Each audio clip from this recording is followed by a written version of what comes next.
1, 2, 3, 4, 5, 6, 7, 8, 9, 10, 11, 12. 1, 2, 3, 4, 5, 6, 7, 8, 9, 10, 11, 12. 1, 2, 3, 4, 5, 6, 7, 8, 9, 10, 11, 12. 1, 2, 3, 4, 5, 6, 7, 8, 9, 10, 11, 12. This is the other hand held. 1, 2, 3, 4, 5, 6, 7, 8, 9, 10, 11, 12. 1, 2, 3, 4, 5.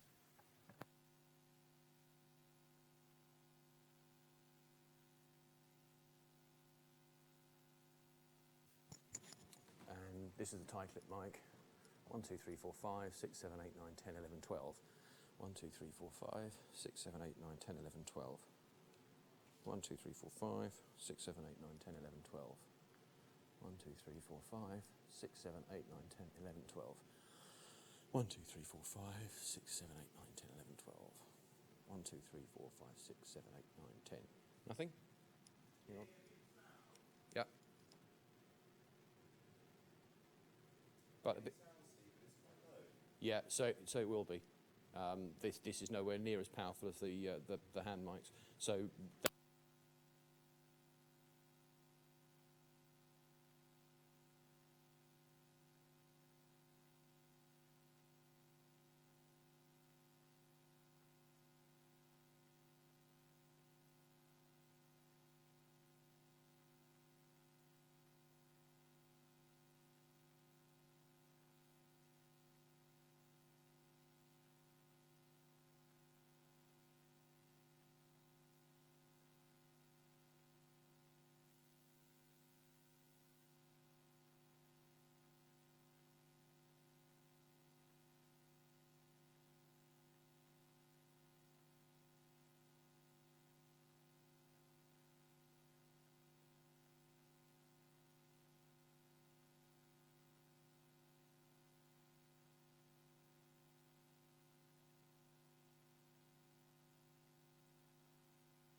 Okay, well, good morning, everyone. Welcome to the third day of this conference. So this morning, we've got a session on large-scale structure. We've got a really stellar lineup of speakers, so hopefully it will be a really great session. And kicking off, Boris Seljak, he's going to be telling us about weak lensing and galaxy clustering. Thank you. So thank you, the organizers, for inviting me.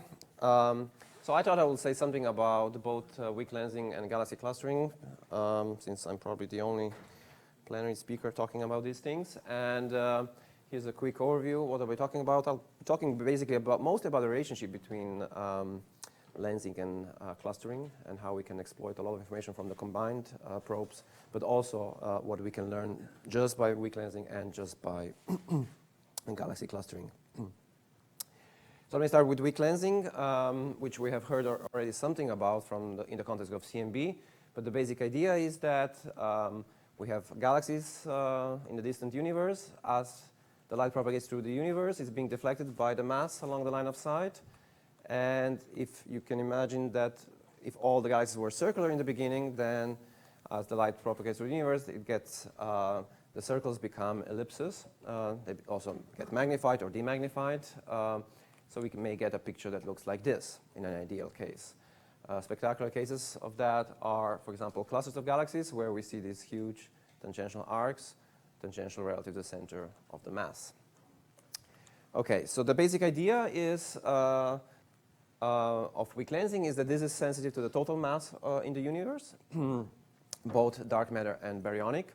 And so as such, therefore, it is probing mostly the dark matter, which is what we really want to know. And there are two methods that I'll be describing. One is where you look at the correlations between basically shapes of neighboring galaxies. For example, you look at correlations between these ellipticities. Let me show you the next slide, where basically what do we do here? We talk about convergence, where an image of galaxy is getting larger or smaller. And then we talk about the shearing, where we talk about either shear in this direction, or this and this. There are basically two independent shear components, which we call them gamma 1 and gamma 2. In Fourier space, the relationship between these things is very simple. And so we really say that we are just probing the convergence power spectrum, where convergence is some projected density along the line of sight. All right, so that's what we are. That's what weak lensing is sensitive to. And then, since this is just a projected density along the line of sight using some distant modulus, then the power spectrum of this thing is also just some projected power spectrum of the matter density. Note that it's projected matter density, not over density, and so this thing is proportional to omega matter times the amplitude of fluctuations, for example, sigma 8. All right, so people have done these predictions then for how sensitive this is to various cosmological parameters, and it turns out to be extremely sensitive, and that's why weak lensing nowadays is, one of the best probes of large-scale structure, and there are many different missions trying to go out and measure it. Let me show you the state of the art. Current state of the art in observations is CFHTLS. Which has already been mentioned yesterday, and this is a survey of about a few hundred square degrees, and basically they measure this shear correlations in two components, and the signal that has more components is this one, where they measure gamma 1, and the line is the best fitted theoretical model. The thing that I want to point out is this is still done on very small scales. We're talking about tens of arc minutes up to a degree. And because of that, it has some systematics, which have to do with the fact that on these scales, we also have to worry about what baryons are doing to the dark matter. I'll show this on the next slide. Another uncertainty that is always present in case of weak lensing surveys is that we have to know where those background galaxies are. What is their redshift distribution? And this may not actually be very well known. In this case, it's reasonably well known, but they cannot be completely certain because we do not have spectroscopic surveys to the same depth. All right, and finally, whenever you're talking about all the correlations of something, you always have to worry about additive systematics. For example, your instrument or your atmosphere or something like that can always add additional correlations, and that's hard sometimes hard to identify and sometimes hard to get rid of. And in this case, for example, they had to get rid of a lot of data due to the systematics like this. All right, so focusing on one theoretical uncertainty, I mentioned baryonic effects. What happens when galaxies are formed? The baryons have to cool first. They fall into the center of the dark matter halo. They drag perhaps a dark matter along with them. So that's one process which goes in the direction of enhancing the clustering. But there may be another opposite process where, for example, AGN feedback, where AGNs are throwing out massive amounts of gas, pushing them out of the galaxy perhaps, and again, perhaps dragging some of the dark matter along. And so these models are fairly uncertain. They're localized to to small scales in galaxies. But because we're looking, in the case of weak lensing, we're looking the whole projection along the line of sight, even if there's a galaxy nearby, where these effects are localized to small scales, they can still project to fairly large angular scales. And that's one of the problems in the case of weak lensing, which is that we can only observe it in angle. So here are some plots, and as a function of L, you can think of L as 1 over the angle, of how big these various effects are. You can see they can start to be important at the level of 3% already at L of perhaps a few hundred to 1,000. Right? Now, this is a relatively big problem for the CFHTLS survey that I showed you before. It's a smaller but not completely negligible problem also for CMB lensing. And the main reason for that, that it's a smaller problem, is that CMB lensing actually is probing a much lower L values, much larger angular scales. And moreover, we are projecting, the sources are at highest possible redshift you can think of, right? The source for CMB lensing is at redshift 4,000. And so these are the largest possible distances. So we think that up to L of a few hundred, which is what Planck team, for example, has used, this is not a problem. All right. Let me now, so that's all I was going to say about just weak lensing in the sense of sheer correlations. Let me now start talking about galaxies. And first of all, let's start with just an image. This is Sloan Digital Sky Survey. It's a fairly old image by now, but it makes the point that in Sloan Digital Sky Survey, we probe so-called main galaxies, which are like Milky Way type galaxies. And then we also probe luminous red galaxies, which are a lot brighter, and we can see them to a much larger redshift. You can already see by eye that these galaxies are clustered, so there's no shortage of signal in the case of galaxy clustering. So what you do is you go and you measure a correlation function or maybe a power spectrum of the clustering of these galaxies. These are very strong clustering signals, for a unity on scales of tens of megaparsecs. So signal is there, and it's much bigger than in the case of weak lensing. And moreover, since redshift surveys, when we measure the redshift of the galaxy, we measure three-dimensional position of the galaxy, we are getting three-dimensional information. So we have three-dimensional number of modes as opposed to 2 dimensions. And so that there's enormous amount of statistical power that one can get out of the galaxy redshift surveys. So that's the good news. The bad news is that when you look at what the galaxy power spectrum looks like, for those two data samples that I've shown you before, main sample and luminous red galaxies, they're not the same at all. They differ by a factor of 4, and moreover, even the shapes are not the same. All right. So clearly, we cannot just say we are measuring directly, dark matter power spectrum. So we have to do something else. We have to explain why this is different from dark matter, and how can we reconstruct dark matter out of this? Because otherwise, we're not learning anything from this. All right. So this is where the concept of galaxy bias comes in, and galaxy bias. Is the idea that basically galaxies are proportional to dark matter, but up to some function. And of course, if you don't know what that function is, then you haven't said anything about the relationship. All right. So on large scales, we think that this function is just a constant. Large scales being k less than, well, I'll show you a plot later, but k of 4 to the 10 to the minus 2 or so. The simplest explanation why there's a factor of 4 difference on large scales comes from the so-called peak background split picture, where we say, well, galaxies really have to form at the high density peaks of the dark matter, because that's the place where the dark matter will collapse and form halos. So we look at the high density peaks. For example, this is a one-dimensional slice of dark matter, and we say, well, galaxies will only form at these peaks. And in fact, stuff has to go nonlinear. And so the overdensity has to be of order unity or more. So that's why I've drawn this line here, roughly at 2. And so when you put then a long wavelength fluctuation on top of this, then you see that you have pushed a lot of these points across the threshold of formation. But these points are now much more strongly clustered than the underlying long wavelength mode. All right, and so that's basic picture how we get this bias. How do we get the fact that galaxies are more strongly clustered than the underlying dark matter? The enhancement depends on basically how rare these peaks are. The rarer they are, the larger is the enhancement, and the larger this bias is. And so, for example, if you can show, for example, this first order bias, where you say galaxies are just proportional to the dark matter up to a number, you can show that this is just the derivative of the halo mass function with respect to the long wavelength over density. And because the halo mass function is dropping very steeply as we go to high masses, we find that this bias goes from roughly 1 at low mass halos, then can go up to 3, 5, 10, whatever. So this bias, therefore, the bigger the halo mass, the more biased the galaxies. And that explains the plot I've shown you before, which is that for low mass halos like Milky Way, 10 to the 12, the biasing is of order unity. For large mass halos like luminous red galaxies, which is a few times 10 to the 13, then the bias is more like 2.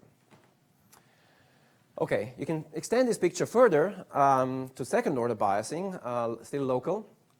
And you can do the same formalism, and you can show that basically this second order coefficient has to do something to do with second derivative of the halo mass function.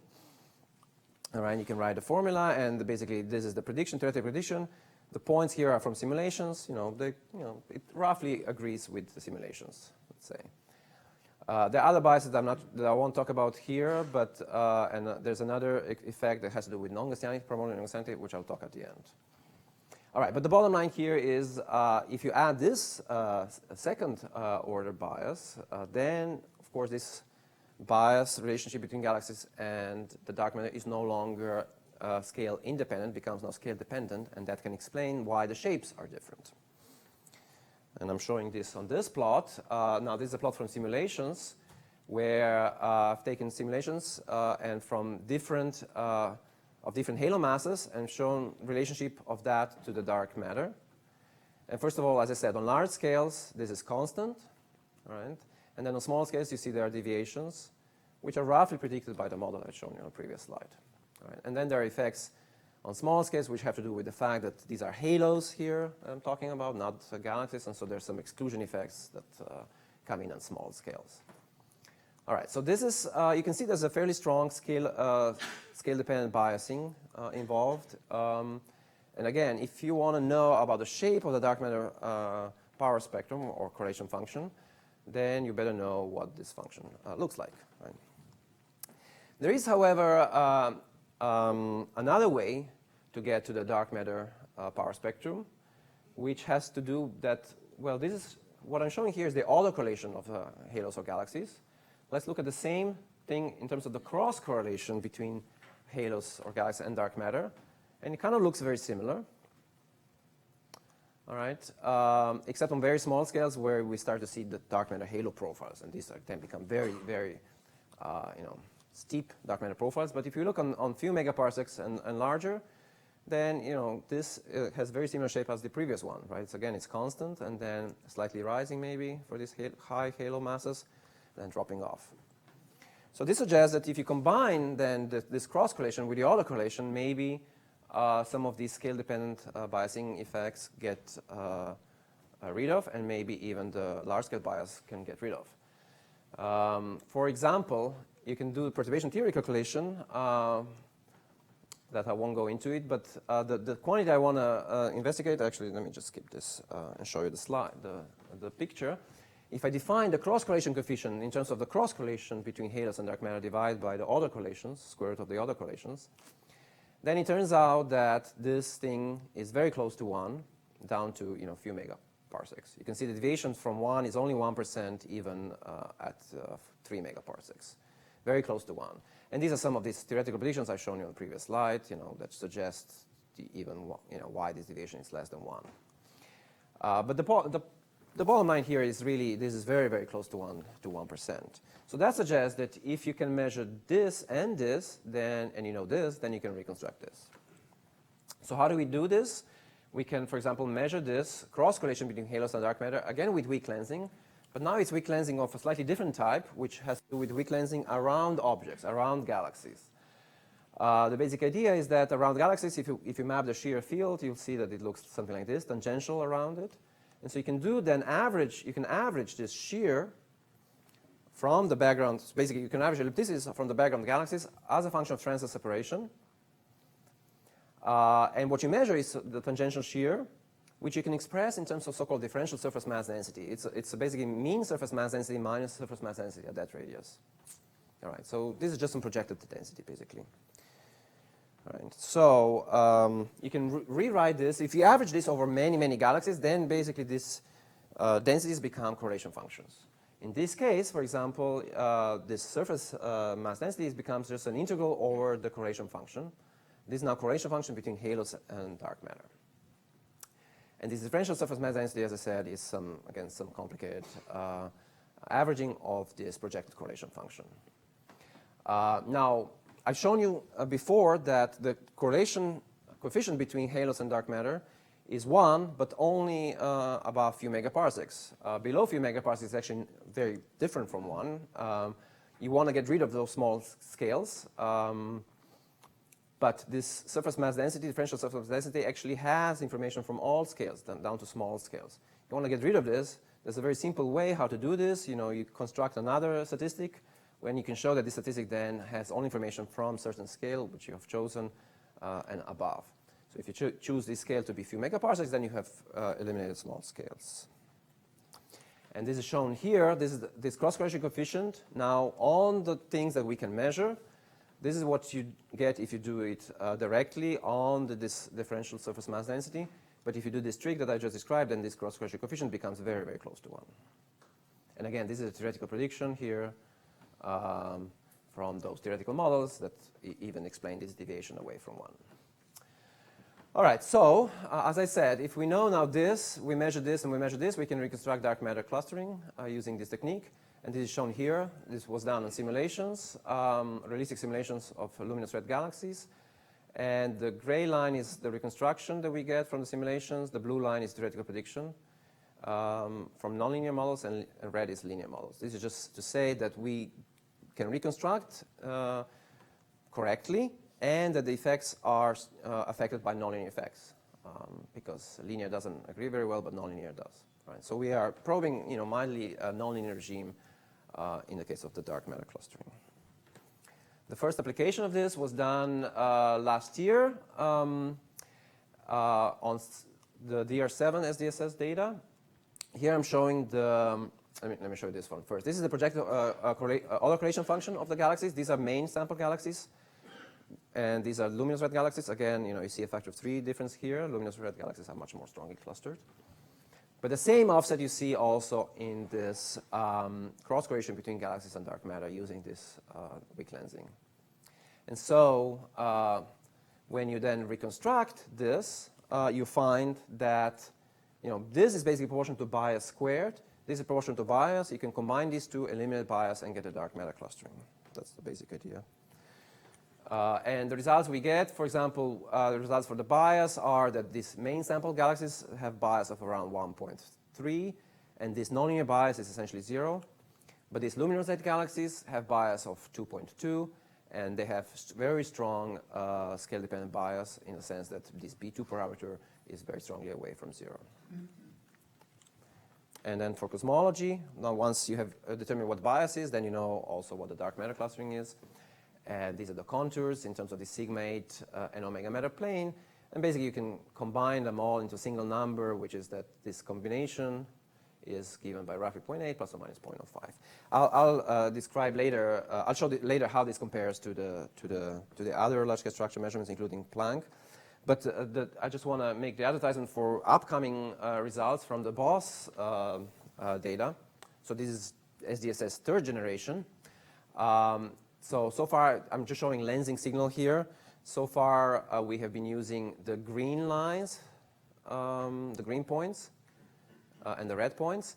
But now the new data that we have are the blue points. And you can see that the errors have shrunk by a factor of 2.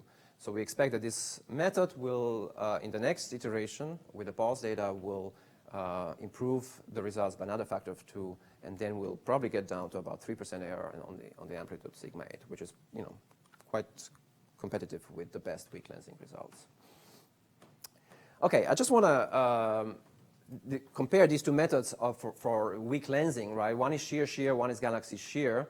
The shear, as I said, is the one that is usually advocated as the method to do in weak lensing, but it does have several issues. For example, calibration bias. Well, calibration bias is an issue with both of them, but the intrinsic alignment, for example, is much more of an issue for shear than this method I described here. Baryonic effects are much more of an issue here than here. So there's a couple of reasons why maybe this method is competitive to the more standard shear method in the sense that it has fewer systematics. Okay, so that's all I wanted to say about this cross-correlation between galaxies and dark matter. Now let's talk about what about just galaxies alone? Can they provide information? In other words, can we just do large-scale structure survey of galaxies and just forget about weak lensing? Well, in principle, the answer is yes, but it's hard. So that's the bottom line that I will be talking about now. So how do we measure, for example, galaxy clustering, and how do we get the dark matter clustering out of the galaxy clustering without the weak lensing? The way to do this is to use redshift space distortions. Let me skip this. I'll talk about that later. But so redshift space distortions, the idea is that you have galaxies and you have other galaxies, and they are attracted towards this galaxy, and they're moving in this direction. And because in redshift space, because in redshift, what we measure is the position plus the velocity, peculiar velocity, then basically this galaxy in redshift is displaced from here to here, and from here to here, and you go from this kind of contours of constant density to these kind of contours. All right, so you get a squashing. And you can show that the squashing is, on large scales at least, is proportional to the logarithmic growth factor, because that's a relationship between velocity and density. And this logarithmic growth factor is something that is a simple function of omega. It's roughly omega to the 0.55 or so, this f. And so what we measure, therefore, we can measure essentially the amplitude of dark matter fluctuations times this f. We're measuring essentially velocity power spectrum on very large scales, and that has nothing to do with biasing, and therefore, in principle, this is a very powerful method to measure dark matter clustering without having to know what the bias is. So that's in Fourier space, it's actually even easier to write this relationship between galaxies and dark matter. So there's a biasing term, and then there's angular dependent this velocity term, f mu square, where mu is the angle between the Fourier mode and the line of sight. All right, so along the line of sight, so for parallel modes, for modes parallel to the line of sight, there's a strong enhancement of clustering by factor of f. For the modes transitive to the line of sight, of course, then there is no peculiar velocity effect, and you're just probing a relationship between galaxies and dark matter in terms of biasing. All right, so if you probe this as a function of angle, therefore, you can learn about this f, and you can measure f times sigma 8. So that's on large scales. On small scales, unfortunately, you have other effects, nonlinear effects. The most known are the fingers of God, basically, where you have in Vera's objects, you have galaxies moving in random directions, but these velocities in Vera's objects can be very large, and they can make these kind of fingers like this, which then can spoil statistics also on very large scales. So that's one of the reasons why this is very hard. In fact, let me show you in simulations these effects. I'm showing the monopole, just a straight power spectrum in redshift space relative to the linear theory. Let's focus redshift 0.5. These are the various halo power spectra. There's also one simulated galaxy power spectrum here, the blue line, and then there's dark matter. What you see is that, well, there are effects of order 5 to 10% already at k of 0.1. The deviations, and moreover, they're not the same for dark matter as they are for example, galaxies or halos. All right, so we need to, if we want to push this to small scales, then we need to understand these effects. It gets worse if we look at the quadrupole. Quadrupole is the leading order effect, which is sensitive to the velocity. All right, so that's shown here, and you see again very strong deviations away from linear theory. And this time already at k of 0.05, you already get 5 to 10% deviations. And again, they seem to be dependent on the halo mass. They seem to be dependent on whether it's dark matter versus halos and so on. All right, so very large nonlinear effects. So if you want to get amplitude fluctuations to few percent, clearly we need to understand these effects, because if we're just going to probe things at scales of k of 0.01, then we have very little statistical power.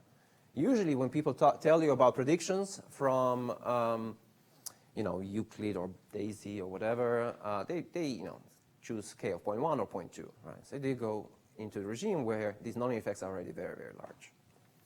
So several groups have been see how much can we model this, and I'm just showing you here an example from our group. We do manage to get a good model. For example, here I'm showing the monopole. These are different halo masses. You could just compare the black to black, these kind of lines. The models are good, but they come at a price of introducing several of these nonlinear biasing parameters. Right? In this case, we had to introduce two. There are physical reasons why they should be there, at least two, maybe more even. But you can see basically, you can get a good fit, but and you can explain why this is so, but it does come at a price of adding additional parameters. Similarly, for this quadrupole, again, if you look at this one here, you see, we do get a good fit against the simulations. And you can see basically, again, deviations relative to the linear theory, the dashed here is the linear theory, are already, as I said, 10% already at k of 0.05. But the models can actually explain why this is so. So there's some good news here that models can, in principle, get this information, but it is going to be very challenging, I think. Now, state of the art on the data side is BOSS. BOSS last year's data have measured this contour correlation functions. And if you zoom this one in, you get this. You get very similar pictures that I've shown you before. You see the fingers of God on small scales, and you see these squash contours on larger scales. And if you take the best fitted value for f sigma 8, you can see it has an error of about 7% on the amplitude. So that's not quite competitive against of course, Planck lensing. But in the next iteration, this error should be reduced by another factor of 2, and then I think you will look much better. All right, so one Sloan, BOSS survey. Sloan also measured the power spectrum, and I'm showing an example here. So if you want to just know the shape of the power spectrum, for example, to measure the neutrino mass, something like that, then that's also useful. Again, the current limits are still not yet competitive with other surveys, but it's getting there. Let me show a comparison here of Planck versus the rest of large-scale structure. This is the Planck point. As you all know, it has omega matter of about 0.31 and sigma 8 of about 0.81 or 2, plus or minus a few percent, so very small errors. And here I'm showing, just compressing these other data sets into, and I'm just showing 1 and 2 sigma contours of these various data sets. I'm not even showing you the central point, and I'm not showing this in 2 dimensions, just showing 1-dimensional, because most of these probes are just probing 1-dimensional combination of sigma 8 times omega matter to something like 0.5 or so. So here I'm showing these clusters from Planck. This has been already shown several times yesterday. It was shown more like this, right? A closed contour. I'm just showing 1-dimensional thing here. This is the CFHT-LS. This will be the central point. This will be 1 sigma, 2 sigma. This is this measurement that I mentioned from SDSS DR7 that we have done. It has very similar, actually, constraints to the CFHT-LS. And then the blue lines are these Redshift space distortion results from Reed et al., again from BOSS, which, as I mentioned, they have larger errors. But one thing you will notice is that they are all to the left of Planck, right? So all of the large-scale structure surveys so far give you a slightly lower combination of omega matter and sigma 8 than Planck. All right, so on there, each one on its own is not competitive, but if you combine them all together, then maybe one is starting to see some tension here. There is one exception. I really want to show this blast from the past. In 2005, we used to do Lyman-alpha forest measurements, and in those days, we combined Lyman-alpha forest measurements of the power spectrum amplitude at very small scales, 1 megaparsec, with WMAP, which at the time was here. And because the Lyman-alpha forest was much larger amplitude than WMAP, there was actually some tension, like 2 sigma tension between them. We got very tight constraints on the sum of neutrino masses. Now, what happened since then is, well, the CMB data, Planck is now here. It's actually bang on Lyman-alpha forest. So that's good news for us in the sense that, Lyman-alpha forest wasn't that bad. But of course, the bad news is that now the neutrino mass limits, if we combined Lyman-alpha forest with Planck, would have been weaker because this tension that was there before is no longer there. All right, so now I mentioned this because BOSS survey has a huge amount of Lyman-alpha forest data. That's actually just been the first measurement of a one-dimensional power spectrum by a French group. And I think these Lyman-alpha forest measurements of the power spectrum are in a bit of a revival now again, and you should expect to see a lot more new results, new analysis from this BOSS survey in the future. And then after that, even DAISY survey also has a plan to do Lyman-alpha forest. Okay, in the remaining few minutes, let me just mention something about another thing that we can do with the galaxy surveys, which is to measure primordial non-gaussianity. Primordial non-gaussianity of local type is particularly nice because one can show that one can get a so-called scale-dependent bias on large scales due to this effect. In fact, the slide I've shown you before on the peak background split also has shown the derivation of this formula. You can just take a derivative of this with respect to the long wavelength mode fluctuation in the potential. And because you're probing potential as opposed to density, then you get an effect which shows up at large scales. So for example, here I'm showing a simulation without this effect, without this local FNL effect, and a simulation where this FNL is 100. You can see that there's a huge enhancement in clustering on large scales. But you can see basically also that because these are large scales, there are large fluctuations, large cosmic variance, sampling variance, and so on. So it's not that easy to actually get very small errors. So can one reduce the errors? And there are two ways. There are two main sources of errors in large-scale surveys. One is just the sampling variance, the fact that you have these fluctuating modes that you don't know what they are because they are drawn from a realization of a Gaussian random field. If you have two tracers, one that is biased and one that is not biased, I should mention this effect here is proportional to b minus 1. So if your tracer is unbiased, then there is no effect. Okay? So now imagine you take two tracers, one that is biased, one that is not. In one case, there is an effect. In the other case, there is no effect. In both cases, the tracer is proportional to the underlying long wavelength fluctuation. That is, as I said, a Gaussian random variable.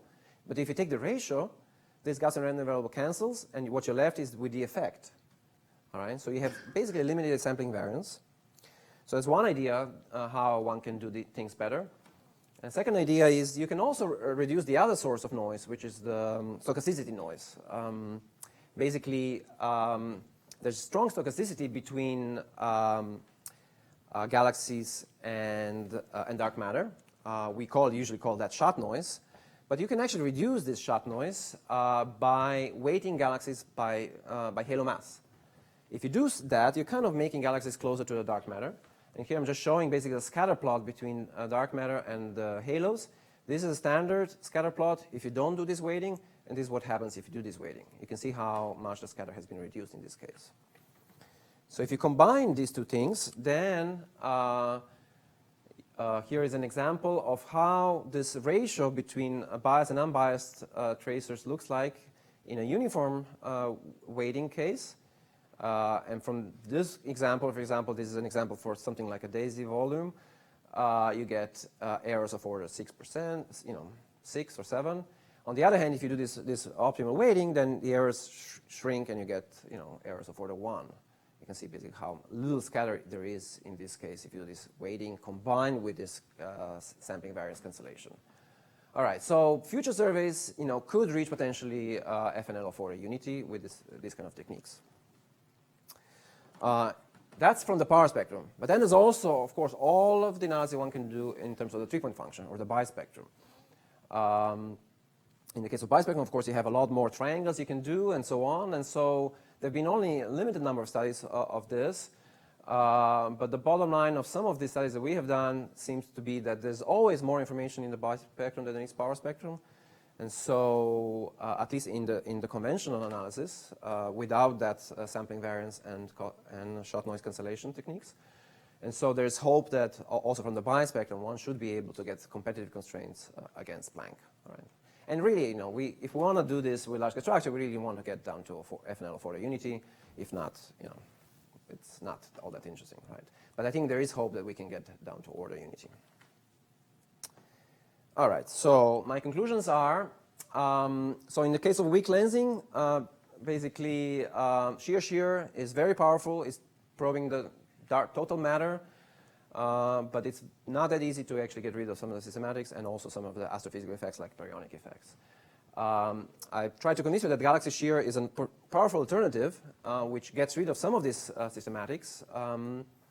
And the current results, I would argue, are already some of the best on the market in the sense that in terms of statistical power, they're comparable to CFHTLS.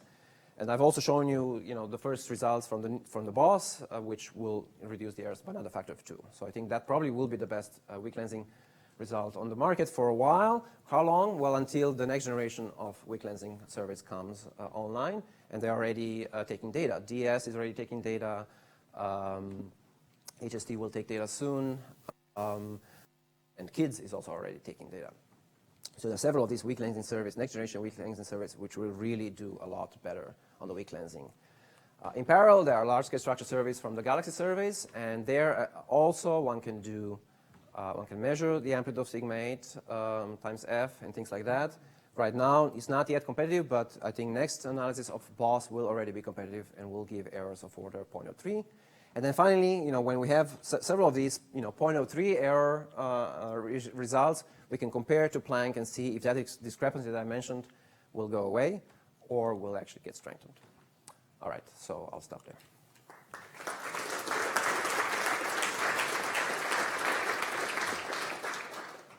Okay, thanks very much, Arash. Do we have any questions? So, just if I reverse your first point, if I say that, look, how much can we understand the baryonic feedback and baryonic effects from weak lensing, instead of asking that we don't know, but maybe, because lack of simulations and lack of many other things. So the question is how much we can learn about these baryonic effects in the future.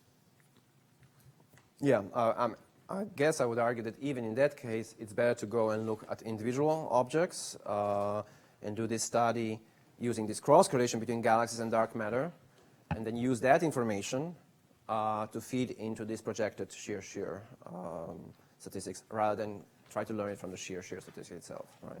So in that sense, also this cross-correlation between galaxies and this galaxy shear lensing that I mentioned is a powerful way to exactly address that question of how much we are actually contaminated. Because there you can do it as a function of halo mass or galaxy luminosity. You can do it, you can patch together all the full range of galaxies and then, show how much effect it has on the shear statistics.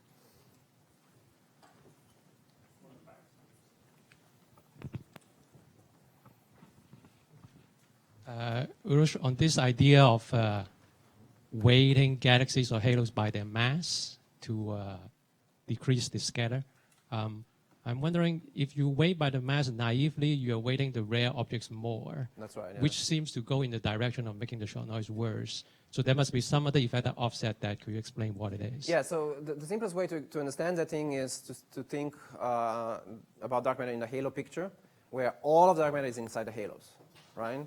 And when you put all of that together, what you get dark matter. And dark matter has no sharp noise, right? So that maybe helps you to understand how that magic gets away. It comes from the mass and momentum conservation, right? And basically for each big halo, there are smaller halos around and so on, so that when you weight the galaxy by that halo mass, you basically cancel out the shot noise, right?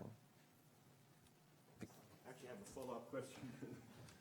So that, I'm standing up here, which is, that's correct, but if you take real galaxy surveys, of course what we see is the galaxies and not the halos. And so there's quite a large uncertainty on what the mass, halo mass that should be associated with each galaxy should be. And in addition, we only see the brighter galaxies, which typically means that the galaxies we see, their halos contain only 30 or 40% of the total mass. So given these two uncertainties, how much does this weaken the Yes. process you're talking about? Right. So in fact, simulations we used were actually very poor mass resolution. We only resolved galaxies down to 10 to the 13. So that would be kind of LRGs. So the second question that you addressed is, so we already get factors of several out of that. If we had used Millennium, then the results would have been amazing, right? Because then if you resolve down to the 10 to the 10, then you can reconstruct dark matter perfectly just with that sample. But even down to the 10 to the 13, you already get the factors of few. The first question was about, if there's scatter between the observable, such as luminosity of the galaxy, and the halo mass, how much does that spoil? And fortunately, the scatter, so we have addressed that. At 50% scatter, the errors get worse by a factor of 2 compared to, and then if the scatter is 20 or 30%, then there is no effect. Basically, it's just as good as any. The scatter is around 50% right now for clusters using optical information, but if you use other information, for example, like, I don't know, SZ information, something, then it could actually be lower. So, yeah, remains to be seen. Okay, well, to keep on schedule, we should we'll probably leave it there, but let's thank Arash again.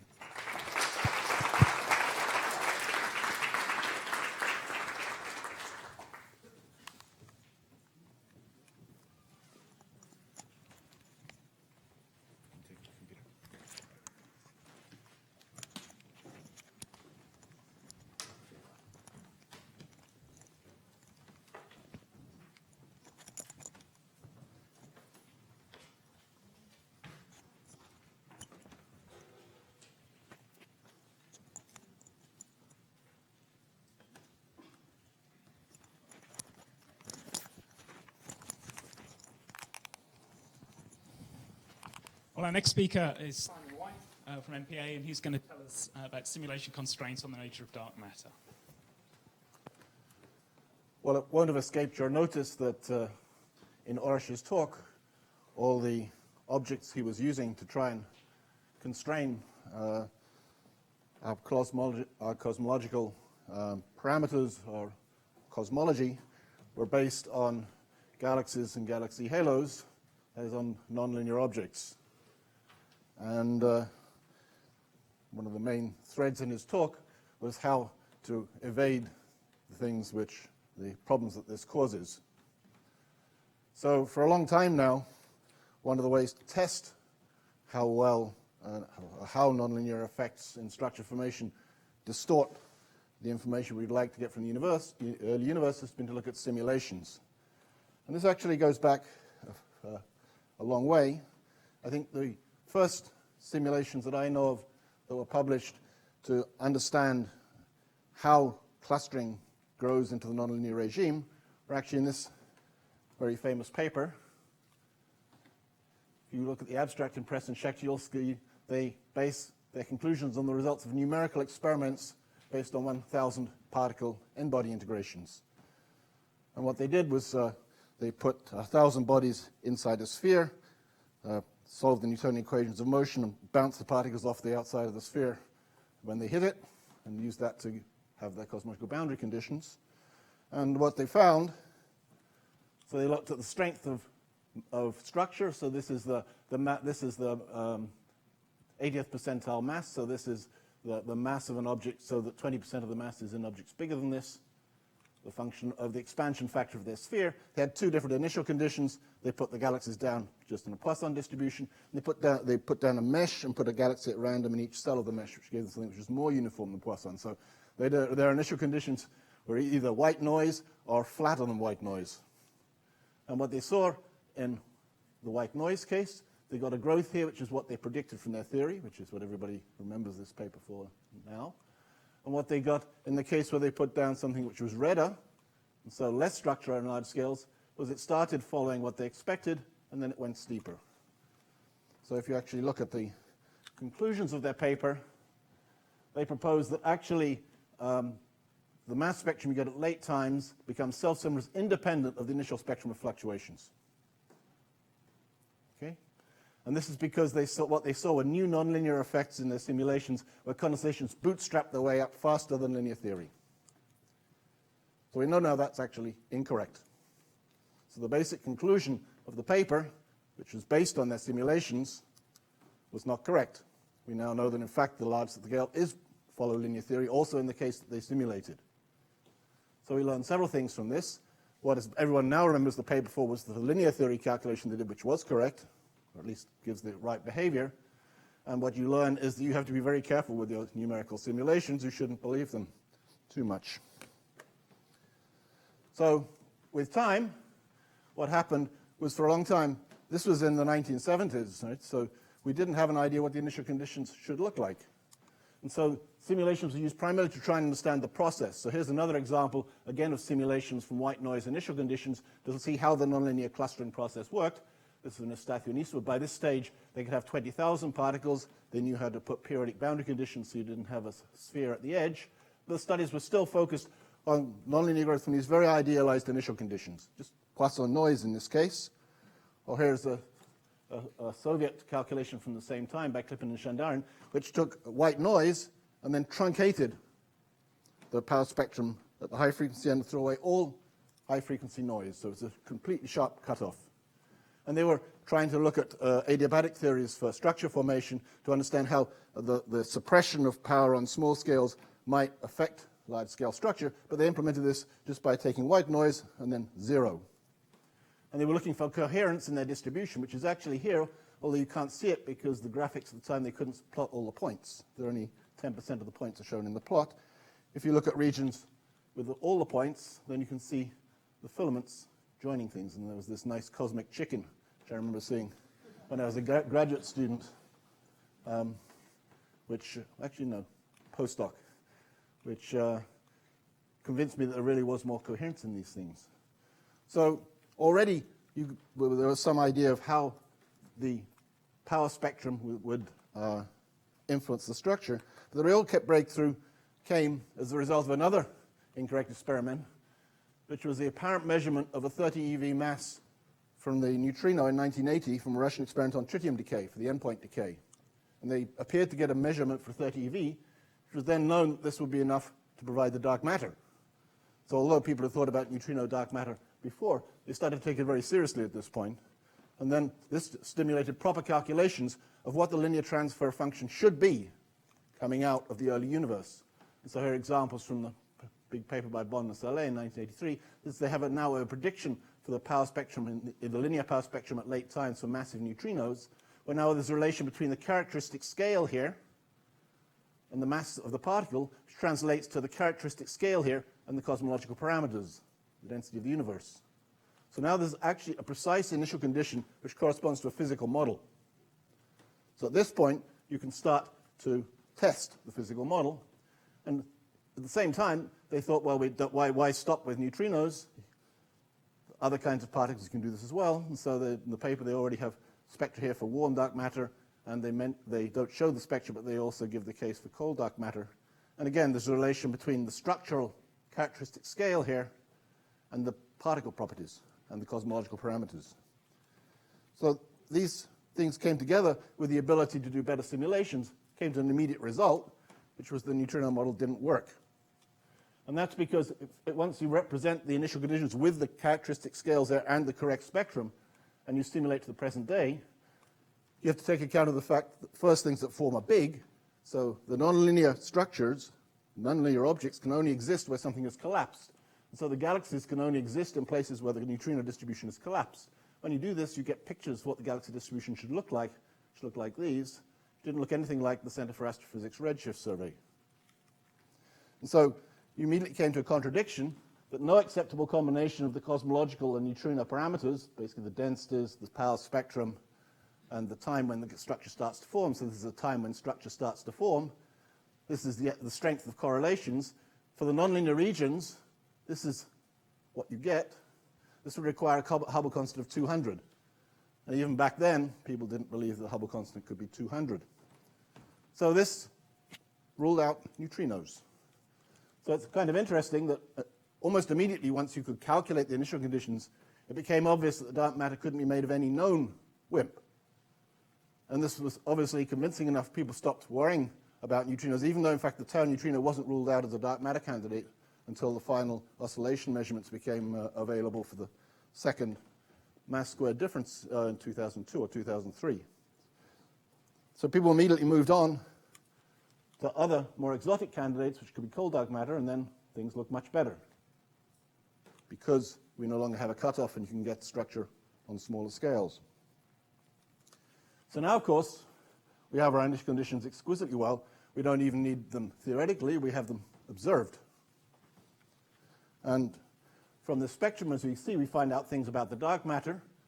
So one of the things I like about this is now we can see that at recombination, of course, the matter was dominating.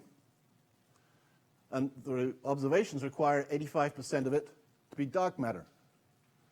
This is without reference to anything in the present universe. So just the microwave background observations require collisionless dark matter to dominate.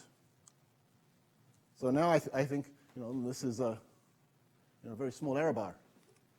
So I would argue the best evidence for dark matter is now not in the present universe at all, but in the universe at an age of 400,000 years.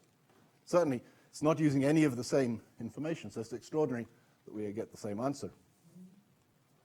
The other thing you find is the baryon density, which is a small fraction, which is many times what you see today inside galaxies, roughly an order of magnitude. So it also tells us that most of the baryons today are not in the galaxies we see. Then we get neutrino masses. I don't know if this is going to hold up eventually at such a tight limit, which again show that the neutrinos indeed can be almost a few percent.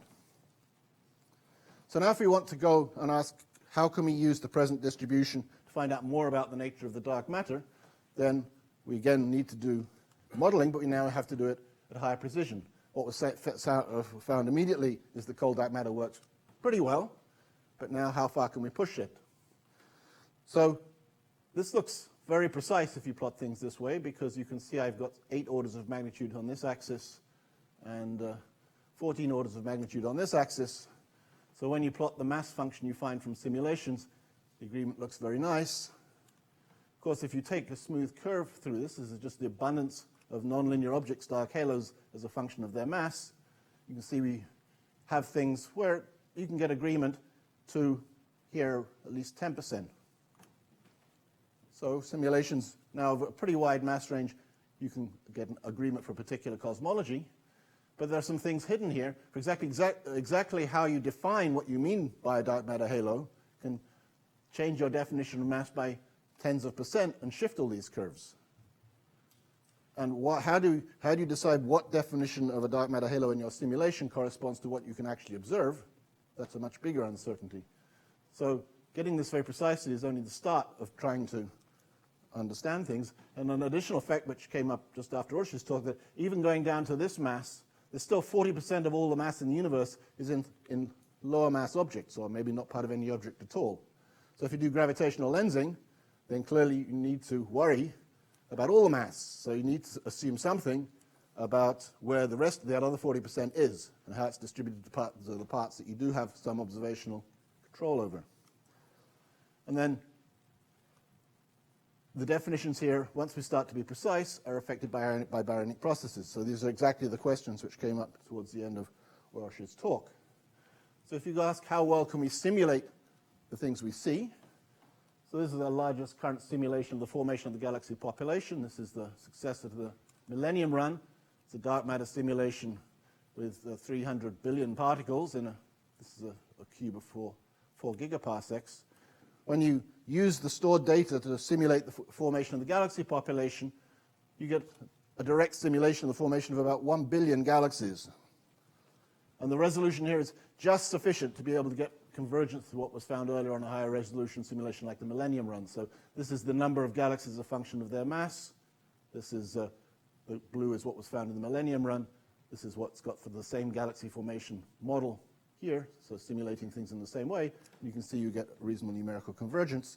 So now as a large enough simulation, you can ask how precisely does the galaxy population now actually simulated match the prediction, even for things on large scale. So here, for example, is how well you can see the baryonic acoustic oscillation signal. So this is the correlation function of different objects multiplied by various powers of r, 3 powers of r, and with the bias taken out. So you can see the baryonic acoustic oscillation feature, which you want to use as a standard ruler to do precise cosmology. What you expect in linear theory is the dash curve. It always looks the same. What you find in the simulation are the points for different galaxy populations defined to different densities, so relatively rare and bright objects here, more common objects over here, and defined in different ways, selected by their mass in stars here, or by how fast they're forming stars, which is related to their brightness or their emission line strength here. And what you can see is, first of all, the shapes are all different from what you predict in linear theory. Most of this is understood, but you can see they also depend on exactly how you define the sample. So if you want to use these to get precise results, you need to understand these effects at least well enough to get to the 1% or whatever level is needed. And the shifts here between the way you choose the galaxy samples are large enough that you might have to worry about them, for example, in Euclid data. So we need to understand these things well if we're going to get to high precision. We need to understand the baryons. And this is another example which is actually the same effect Orosh referred to. This is comparing the matter power spectrum in 2 simulations, one which had only the dark matter was followed, and the second which had now in a direct simulation of all the galactic physics using hydrodynamics of the formation of the galaxies, but from the same initial conditions. And what you take, this is the ratio of the difference in the power spectra to the power spectrum, and what you can see is on small scales, so high frequencies here, there's more power in the thing with the galaxy formation, but on this range of scales, there's actually less power in the galaxy formation simulation than in the dark matter simulation, and the effects are above 1% out to Ks of 0.2 or 0.3 here. So this is exactly the point that Orosh was making. If you want to be precise using these things, then we may have to understand or at least calibrate these effects. It's not enough just to take what you see in the dark matter to get precise answers. So let me now come to the nonlinear structures, the details of the nonlinear structures, which is where we want to find out about the dark matter itself. So this is a very high-resolution simulation of a galaxy halo. This is a high-resolution simulation of a galaxy cluster halo. There's a difference in mass of about 300.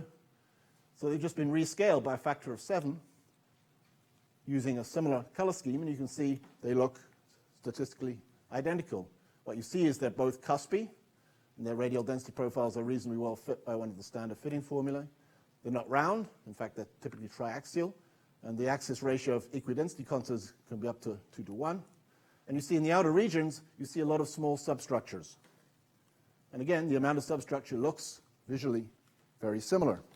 So once you scale out the overall mass, dark matter halos are predicted to look very similar on different scales. How similar? Well, not completely similar. So for example, if you take 9 clusters and you plot their density profile, so this density is a function of radius, and you multiply by r squared to flatten out the mean trend, then you can see there is some scatter. So this is a plot where they've been scaled in such a way that if they were all exactly the same shape on a log-log plot, they would coincide, and you can see they don't. This tells you that one object to another, this is a significant scatter, which is no surprise when you look at all the fine-scale structure inside them. And what you can see is the scatter between these halos is significantly larger than the shift that you get from the average for a cluster halo, which is the black curve here, and the average for a galaxy halo, which is the red curve, even though there's a factor of 1,000 difference in mass. So the changes in shape as a function of mass are really quite small compared to the scatter you get at any typical mass. On the other hand, there is a significant shift in mass, and that's not in the shape at all, but in the characteristic density of halos. As you go to smaller and smaller halos, they get denser and denser. And that's shown on this plot from the Aquarius simulations. This is plotting the characteristic radius against the characteristic velocity of dark halos. And we're going from galaxy scales up here, velocities of 100 kilometers a second and scales of tens of kiloparsecs, down to scales of 1 kilometer a second and a few tens of parsecs. And what you can see These are simulation results. So this is just a convergence test to show that as you increase the resolution, you can go to smaller scales. So you can look at the red curve down to about here, which is the highest resolution simulation. So it's down to characteristic velocities of a couple of kilometers a second. And you can see there is a well-defined relation. This is the scatter about it. And it's steeper than this relation, which would correspond to constant concentration or constant density. And so as you go to smaller and smaller objects, they're getting denser, which means the mean density controls what their efficiency of annihilation is, if we're trying to look at their annihilation radiation. So this means that as we go down to smaller objects, they're more and more efficient at annihilating, if indeed dark matter can annihilate. And the smallest things you can see here have a mass which is about 100,000 times the mass of the sun. Whereas the smallest dark matter halos that we think may exist for a standard WIMP are about the mass of the Earth. So we have another 11 orders of magnitude to go down. So we've not been able to simulate yet down to the scales where actually most of the annihilation radiation would be coming from. If you actually look at how well the substructure forms, so this is the number of small objects as a function of their mass relative to the big object. So here we're down to small objects which are 1/1,000,000th of the mass of the big object, and this is just the count. And this is what you get for typical galaxy clusters. What you get for the typical galaxy halos, you can see they look very similar. So again, there's a slight shift, but basically they look very much the same.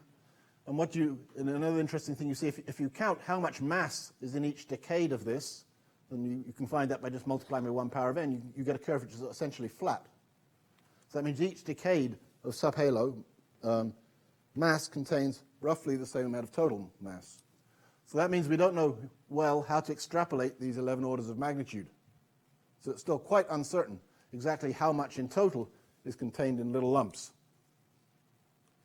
And since the little lumps are the ones that are doing most of the shining in the annihilation radiation, this means the annihilation radiation itself is also pretty uncertain.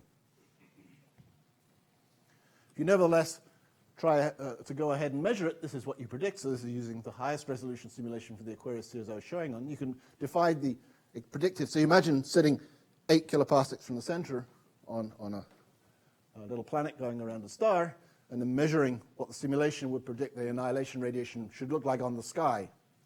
So you can take the smooth dark matter density distribution, you project that on the sky, you get something which looks like this. It's very concentrated at the galactic center. So that's where the highest densities are in the smooth curve. But now we have all the little lumps. And the little lumps are actually quite efficient at radiating, but most of the little lumps are at large distance because they're on the edge of the halo. So when you plot the radiation from the little lumps, you get a plot which looks like this, where there are lumps everywhere, but they're almost uniform across the sky. But then there are the 11 orders of magnitude which the simulation doesn't resolve. So if you extrapolate to ask what their radiation should look like, first of all, that's most of the radiation, and then it's also, if you assume they're distributed like the ones we can simulate, it's also nearly uniform on the sky. So actually, in these 3 plots, most of the flux is in this one. But it's nearly uniform, so it's very hard to see. So you add them together to get the prediction for the total flux. This is what you see.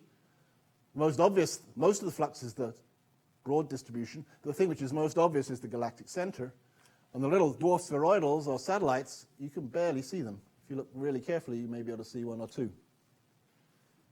So it seems strange when you look at this plot for that's what's predicted, that people argue that what you should do is go and look at the little galaxies.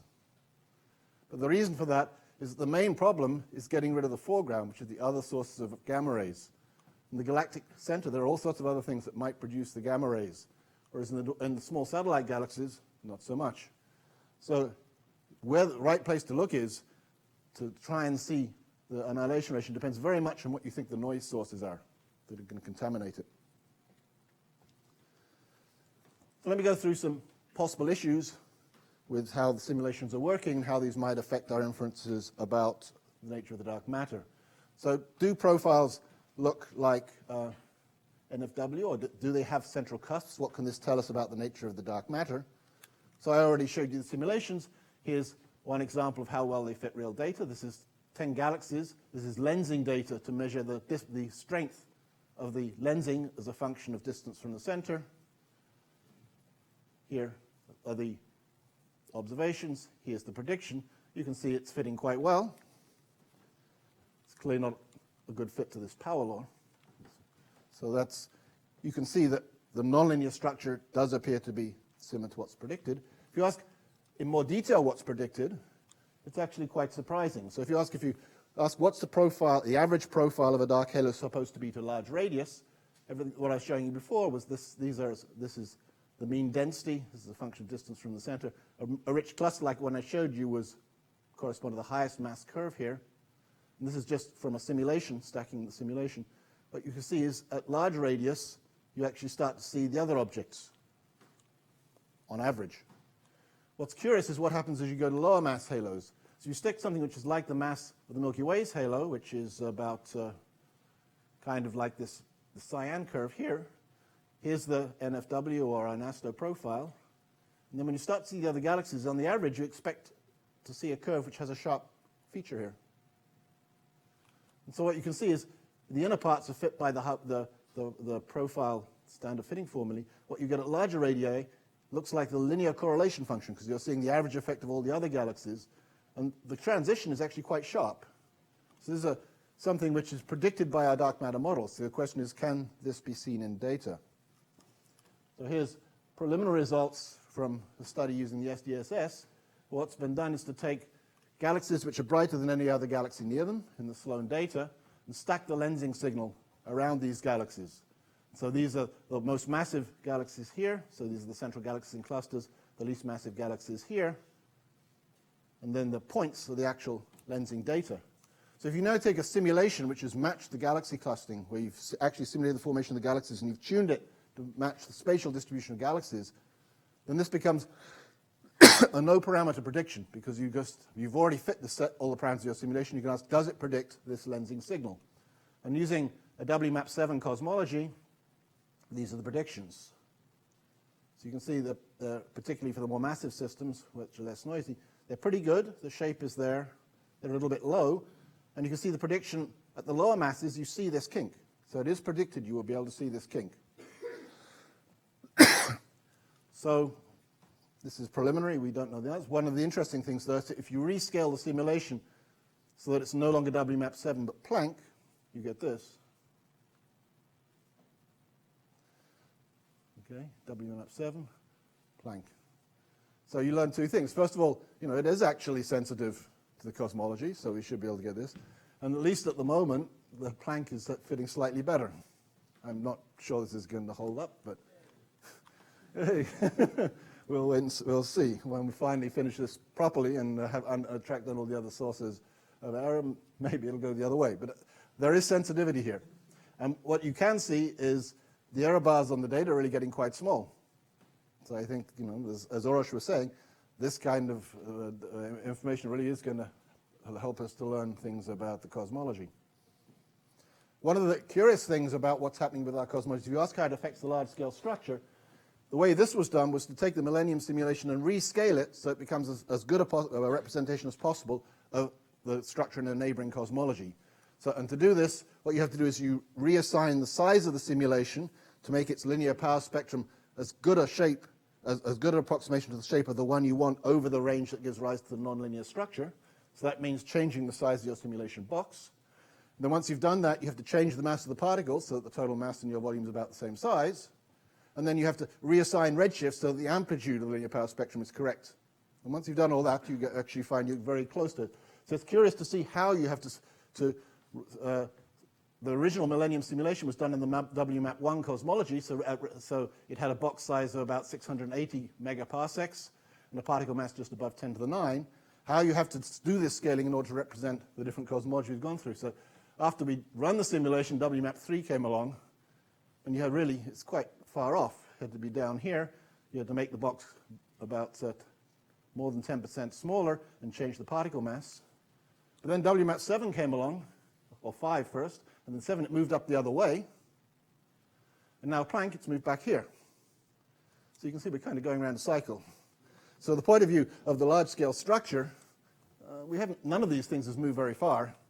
And actually, Planck is closer to WMAP1 than any of the other WMAP announcements. So actually, WMAP9 is also now very close here. I didn't put it on this plot. Let me come to the central structure of galaxies. We heard about this from a couple of people earlier in the meeting. So is it possible that the structure of the dark matter at the center of nonlinear objects can be telling us, of the dark matter distribution, can be telling us about the nature of the dark matter? And this is a long-standing debate. So here's one of the most recent results on this particular topic. So this is using the spheroidal galaxies, so one of these very small satellite galaxies around the Milky Way, which has only about as many stars, or a few times more stars than a globular star cluster. And using the stars of different stellar populations, which have different distributions inside the galaxy, to measure the mass in a robust way at two different radii.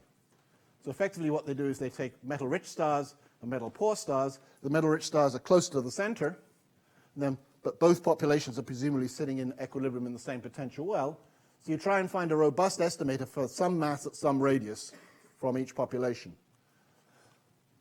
And so you can measure pretty accurately the radius that contains half the stars in projection, and you can measure the RMS velocity dispersion of the stars, so you can construct a mass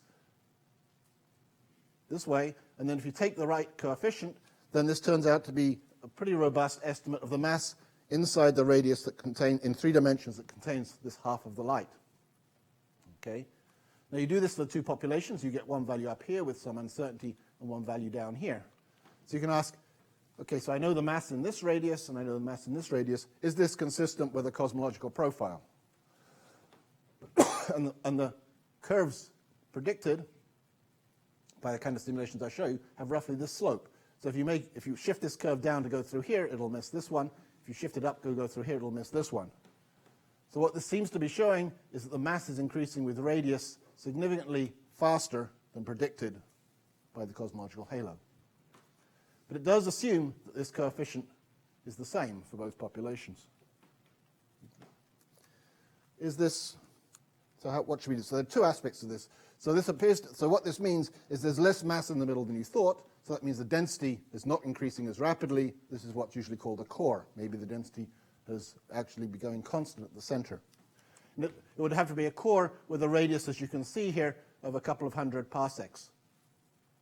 Right, somewhere in the middle here, or bigger. So there's 2 points. First, the question is, well, does this tell us about the nature of the dark matter? Or could it be telling us about baryonic physics? And the second question is, well, how robust is the argument? Is it really true that we can't find something which fits the data where the actual mass is following this curve? So let me go to the first point. So there have been a number of simulations showing that if you follow not only the dark matter distribution but also the evolution of the distribution of stars, the baryonic process is basically the gas condensing into dense regions until it can make stars, and then the stars forming and blowing up and blowing material out again. The gravitational effect of this process can change the dark matter distributions, and it tends to change it in the sense of pumping energy into it, which means it moves the tightly bound central part outwards a bit. So it reduces the central densities. So these are simulations by Zolotov and collaborators, where they looked at satellites in a Milky Way simulation they'd done, and they had a dark matter simulation where the satellites had density profiles. So this is log density, log radius, which looked like this when there was dark matter only. When they looked at the same object, when they were in the same initial conditions, now with the other physics in, they found things which were significantly affected. The total mass went down, and the shape in the center changed. And that's as a result of these kinds of processes. And what they found is where they had things which are a lot of gas and a fairly large number of stars, these effects are quite big. So you can see these two panels. These are luminous objects which are either gas-rich or gas-poor at the end. And as long as they're luminous, that means they have a lot of stars. So these effects are quite large, and they see a significant suppression. If you take the smallest objects, they just had so few stars that even though star formation went, it didn't really change things much. And here you can see they didn't see much. So the question for the dwarf spheroidals in this context is, they have so few stars, could the activity really have been enough to change the dark matter distribution? And that, I think, is not clear. To me, for the very small objects, it seems a bit implausible. The second question is, do we believe the result? So here are models where the profile is exactly the profile you would expect.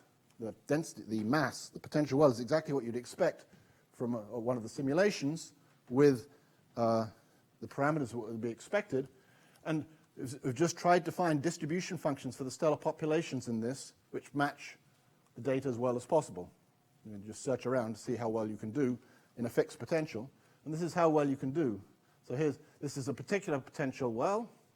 This is the number of stars as a function of distance from the center for the metal-poor population and the metal-rich population. And this is the measured velocity dispersion for the metal-rich population and the metal-poor population. And this is just a model you found by searching around a bit. And what you can see is these, in a chi-squared sense, these are good enough. The chi-squared is order 1 per degree of freedom. So, are we going to change, is this so bad that we're going to change our view of what the dark matter is? It seems to me, I'm not convinced. What about the shapes of the dark halos? I have a slide here, but I think I'll skip it. The idea is the models predict the dark halos not to be spherical. Can we see that? We can see that perhaps through gravitational lensing, but in the Milky Way and in Andromeda, we can see streams of stars which are moving through the halo, and perhaps we can use the dynamics of these streams to constrain the shapes. And this is quite active. I think there's still some controversy about the results. Is the substructure as predicted? Everybody, I think, now has come to the conclusion that the substructure has very little dynamical effects on the stars we can see in the galaxy. For example, the structure of the dynamical disk, of the disk. But it may have some effect on the other things, like lensing, the lensing properties of galaxies, if you happen to have a right kind of alignment, or even on the dynamics of these same streams. So here's an interesting argument. So these are counts of stars in a very large part of the sky. From here to here is 200 degrees on the sky. So this is a very large region of the sky, and these are counts of stars.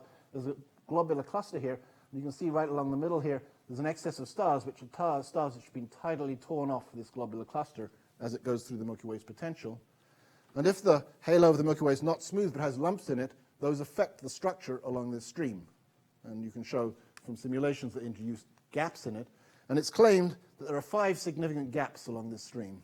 So this is, we're used to strange statistics in cosmology, but this one, I look at this, it seems to be all gaps. But anyway, the claim is that there are 5 gaps along here with 99% confidence, whatever that means. And this requires a large number of substructures. So I think, I'm not convinced by this argument yet, but it looks to me as though it is an interesting possibility. There is an effect that these structures, which are very thin and very coherent, could be affected by very small lumps in the Milky Way's halo. And so this may eventually show us a way to measure them. So let me move on to dark matter, to whether halos structure could be affected by warm dark matter. So here, this is a simulation of a Milky Way galaxy with cold dark matter. And here is whether the authors here, this is a Durham paper by Mark Lavelle and collaborators, is what they call a 2.3 keV sterile neutrino from the same initial conditions. And what you can see, there are far fewer substructures. Basically, all the small substructures are not there because the free streaming in the initial conditions got rid of the small-scale structure in the initial conditions. And they claim in this paper that you have to have a mass of at least 1.5 kilovolts, otherwise you don't get enough substructures here to actually account for the number of satellite galaxies we see around the Milky Way. So eventually, when they published this paper, initially they were going to have a measurement of the dark matter, but when the paper finally came out, they quote this as a lower limit. Here's some density profiles. These are halo substructures. So one of these is a cold dark matter subhalo, and the other is the same subhalo seen in a warm dark matter. Notice they all look very similar, and none of them show a core. Warm dark matter does not predict cores in galaxy halos on the scales that are actually being measured. This is something which I think a large part of the community that's not on this field does not understand because it's improperly presented by many of the people who are doing this work. They claim that if you see a core in a dwarf galaxy, this shows that perhaps that warm dark matter is the correct solution. This is not true. The cores seen are much larger than were predicted for any of the warm dark matter masses which are viable. What is predicted in warm dark matter is a density profile which is slightly shallower than in cold dark matter, but you don't see any deviation. You still see a cusp. So you take the ratios here, you can see the ratio. This is the ratio of the warm dark matter profile to the cold dark matter profile. So this is the most massive warm dark matter particle, has the least effect. Even at the smallest radii, the effect is quite small. It's 20%. So the effects are quite small. So if there are cores in these dwarf galaxies, warm dark matter is not the solution. What it does do is shift the mass inside, because the shores become, so if you take a halo of a given characteristic velocity, it corresponds to a larger mass in a warm dark matter universe. So maybe this will mean that the halos that we see, if the universe really were warm dark matter, of the satellite galaxies are somewhat more massive than was inferred in a cold dark matter universe, which might affect one of the problems that people have discussed recently, the so-called too big to fail problem. But the final point that I want to spend a little time on is the fact that I think that actually warm dark matter at a level that would affect galaxy structure has already been ruled out from this Lyman alpha work, not this Lyman alpha work, from Lyman alpha work similar to what Orosh was talking about. And as Orosh mentioned, you can use the diffuse intergalactic gas seen in quasar spectra by taking its power spectrum. You can actually measure the power spectrum of structure in the universe at these early redshifts, all the way from 2.2 down here to redshift 4.2 here in this McDonald paper that he referred, well, it's related to the data he referred to from the earlier Sloan data. And this is what the data are the symbols, the measured power spectrum, and the model, the cold dark matter model, the colored symbols, you can see is an amazingly good fit. So if you can now extend this to smaller scales, then you can actually measure the power spectrum. And what's predicted, the linear power spectrum, notice there's only a factor of 2 on this axis here. This is the power spectrum, there's a factor of 100 on this axis, so this is very stretched. This is the suppression in linear theory is predicted to be this shape, this green curve, where for a 2 keV particle, it's where it's shown. And if you have a lower mass particle, it moves to the left, and a higher mass particle, it moves to the right. Nonlinear effects, though, modify this. So the other curves here are what you expect in the nonlinear regime through direct simulations using hydrodynamics. So, for example, for a 1 keV particle, at a redshift 5, this is a predicted power spectrum. So you see it's suppressed significantly here. At redshift 3, it's much less suppressed because nonlinear effects have actually filled in some of the high frequencies. So you need to do the simulations to make this effect. So the SDSS data was sensitive in this direction. High resolution data is sensitive about a factor of 5 smaller scales. You get to the regime where correspond to the masses that we're interested in. So the effect this has on the spectrum is with the cold dark matter, you get the green curve. With warm dark matter, with a 1 keV particle, you get the black curve, and you can see there's less high-frequency structure. So this, if there were no intergalactic medium, this would be 1, and this is absorption. So at these points, the absorption is complete. So the result from the work here, this is work by Field, Becker, Bolton, and Hainault this year. Here are the Sloan data. Here are the high-resolution data. And here are the predictions for a 2.5 keV thermal relic. Well, you can see it's substantially under-predicting the effects you see at the highest redshifts and at the smallest scales. So the claim here is that they have a 2 sigma lower limit on the mass of the warm dark matter particle if it's a thermal relic of 3.3 keV. If you go back to the work I was showing you before and you translate to the same definition to a mass that corresponds to the same power spectrum, and you find this means that the effects on the satellite distribution be much weaker than any of the models that I was showing you before. So with this limit, then it's sufficiently large that warm dark matter will not have any significant effect on the structure of any visible galaxies, even down in their core. So let me conclude. So I think there are lots of things I didn't have time to talk about. I think you can worry about constraints on annihilation for other kinds of effect. For example, dark stars. Can dark stars work? That's the stars which are powered by dark matter annihilation. This requires simulation. It's not been simulated reliably yet. What about if there's a self-interaction between the dark matter, which on small scale, which makes it collisional? There's been some work on this, and there could be constraints on this, but it's actually been relatively little simulation recently. I think this, from extended dark matter models, this is definitely worth following up. There's some work also on what happens if you make your dark sector physics more complicated by introducing dark matter, dark energy interactions. So these interactions which affect the dark matter but not the baryons. This leads to force effects. You can have a different effective gravitational constant for the baryons and the dark matter. This leads to effects which appear like a variable dark pattern mass, because effectively the dark matter energy is being transferred into the dark energy. Or you can even, or you can look for simpler effects just of the dark energy on the modification of the structure of dark matter halos, just to do the different assembly histories. And again, there's quite a lot of work here, but I think at the moment it's not at the level that, first of all, there are a very large number of models, and secondly, there are a relatively small number of people working on any one of them, so the work has not yet got to the same level of exploration as things on the standard model. So the takeaway messages, I think, is although it was easy to rule out neutrino dark matter immediately, once you could predict what it should do, cold dark matter has actually been reinforced so far by the simulations, and the effects we're looking at now are actually quite subtle. So to see differences in the dark matter distribution, we need to simulate things at a much higher level of accuracy.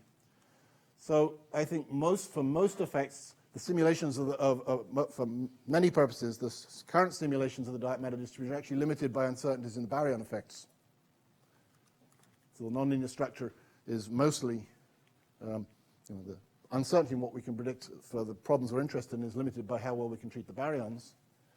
And the apparent small-scale discrepancies that people are focused on to do with the inner structure of satellite galaxies or the abundance of structures actually don't really have the characteristics expected for warm dark matter or most of the other modifications that have been suggested. And the Lime and Alpha Forest data now seem to exclude warm dark matter which, with a mass which would actually have interesting effects on the observed galaxies. So there are many more things to look at. So I think, I think in the future we may well learn about dark matter properties from simulations, but I think at the moment the cold dark matter model is still doing very well. So I'll stop there.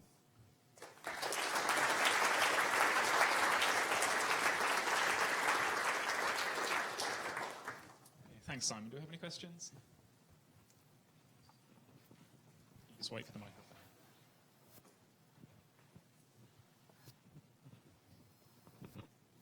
Simon, I have a question about dark matter annihilation prediction.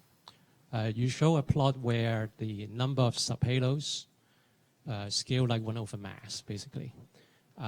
So if I take that seriously, that suggests the integrated signal, the dark matter annihilation signal, to scale roughly logarithmically with the mass resolution. Oh, it's worse than that, because the smaller halos are actually more efficient at creating annihilation radiation, so it's worse than logarithmic. So it's power law, you say? Yeah. I see. What is that power from what you can see? It's quite weak. So if you actually extrapolate down to Earth mass, it dominates in the outer parts, but it's still negligible in the inner parts where we live. So even logarithmic suggests already a factor of 10 uncertainty.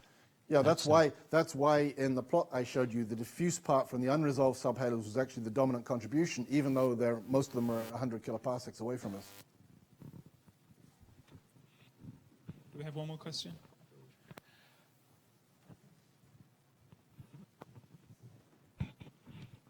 So, Simon, I mean, the discrepancy in the amplitude of the fluctuation spectrum from Planck clusters and other cluster analyses and the primordial CMB is about a 10% effect.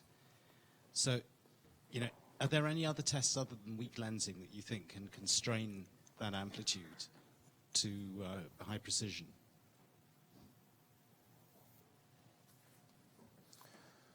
I think my current best bet for the source of the discrepancy is actually sample selection effects in differences between the samples of clusters which are used to calibrate the relations you need to convert observable properties to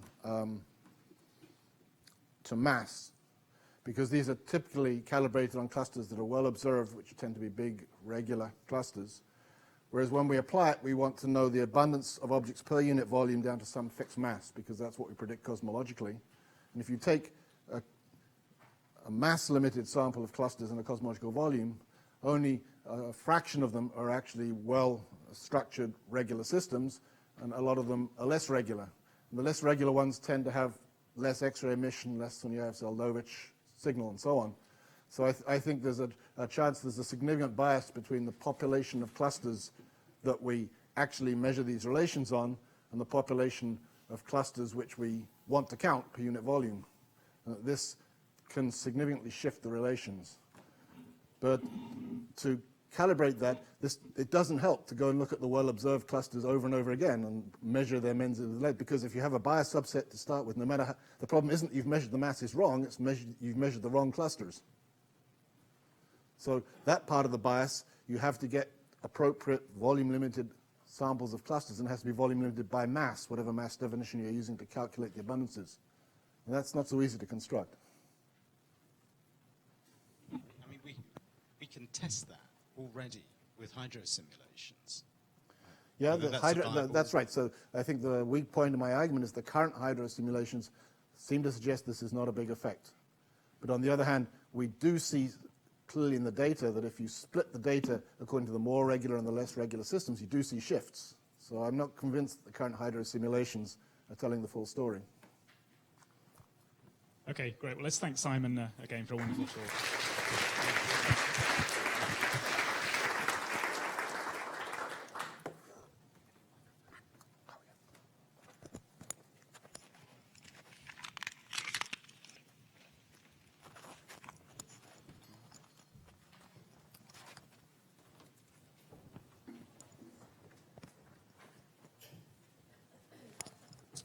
Okay, well, our next speaker before coffee is Matthias Eldariaga, and he's going to tell us about the effective theory of large-scale structure. Thanks very much to the organizers for giving me the opportunity to speak today. So I'm presenting work with some collaborators listed here, and the original work was done also in collaboration with Daniel Baumann. So here we are after the beautiful Planck results, and there are many takeaways about these results for me. Many very interesting things that we have been discussing so far, the constraints on NS, the constraints on non-gaussianity, the lensing constraints, or lensing measurements. All of very nice results. And then for me, there's also another takeaway, which is that pretty much the era of getting nice results from 2-point functions in the linear regime is over. There's just nothing else to be done in this respect. But okay, there's polarization, sure, but this is done. And we are beginning, the nice things, we're beginning to get nicer and nicer things from higher order statistics, like, for example, the lensing reconstruction, the trispectrum of the CMB, and the bispectrum for the initial conditions. The other takeaway, obvious takeaway message is that the constraints on parameters are incredibly tight. These constraints on non-Gaussianity are incredible. Look at the local error bars. They're just incredible. So, I mean, and however, we have not gotten all the answers that we want. So we want to improve these things, and we're going to live in the regime in which we can no longer do it from just the linear theory and everything is easy. So what's going to happen in the future? So furthermore, as we know, in the future, we've heard a lot of the statistical power in the data is going to come from large-scale structure. And to beat these kind of constraints that we have from Planck, we will need more and more modes. And as Uros was saying, this will push us into the nonlinear regime. So we will be trying to get very precise measurements of very interesting things and trying to push the frontier as we possibly can into the uncharted territory of the nonlinear regime. And so, so this has motivated us to try to see what we can say from not from a numerical simulation point of view, but from some more analytical point of view, about the problem of structure formation in the universe. Of course, this problem has a very long history, and for the most part, for the purpose of this talk, I will talk about a problem that has already been solved in some sense, which I'm just going to restrict myself to a problem of the universe just made of dark matter, and all of the interesting things that we've heard, many of the interesting things that we have heard in the past talks are about the fact that the universe is just not made of dark matter, and so only. However, our approach is to try to have a problem for which the answer is known and see how far we can get from there, just to build from there. So In other words, we have the answer, if you want, or have an answer for which we can run simulations, for which all the physics is understood. It's first principle, real first principle simulations. We know what we should get. We can measure whatever we want in these simulations. We can compute them and see how far we can get. Now, with the purpose of trying to understand better what's the outcome of these simulations. Can we model this in a better way? Now, maybe a lot of people in the audience just think, okay, well, understand better, who cares about understanding? I just measure in the simulation and I'm done. It's true. The one reason it's true, and it's not a good reason for me. I care about trying to understand things in an analytical way, and so because I'm giving the talk, you're kind of stuck. So that's the first answer. But I think there's another answer that I want to give to this question, which is that if you think about it a little bit more carefully, even in these situations, what we choose to measure in the simulations is still very much informed by our analytical understanding. It's true that at the end of the day, we will have to test everything probably by comparing with numerical models.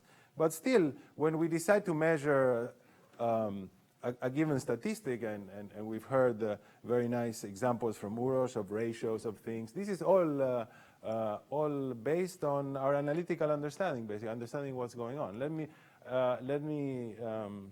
give you another example of this story, which is the baryon acoustic oscillation. We've already heard in one of the other talks that one of the ways to measure the expansion history of the universe, that we think we're going to be able to do better and better with very small error bars.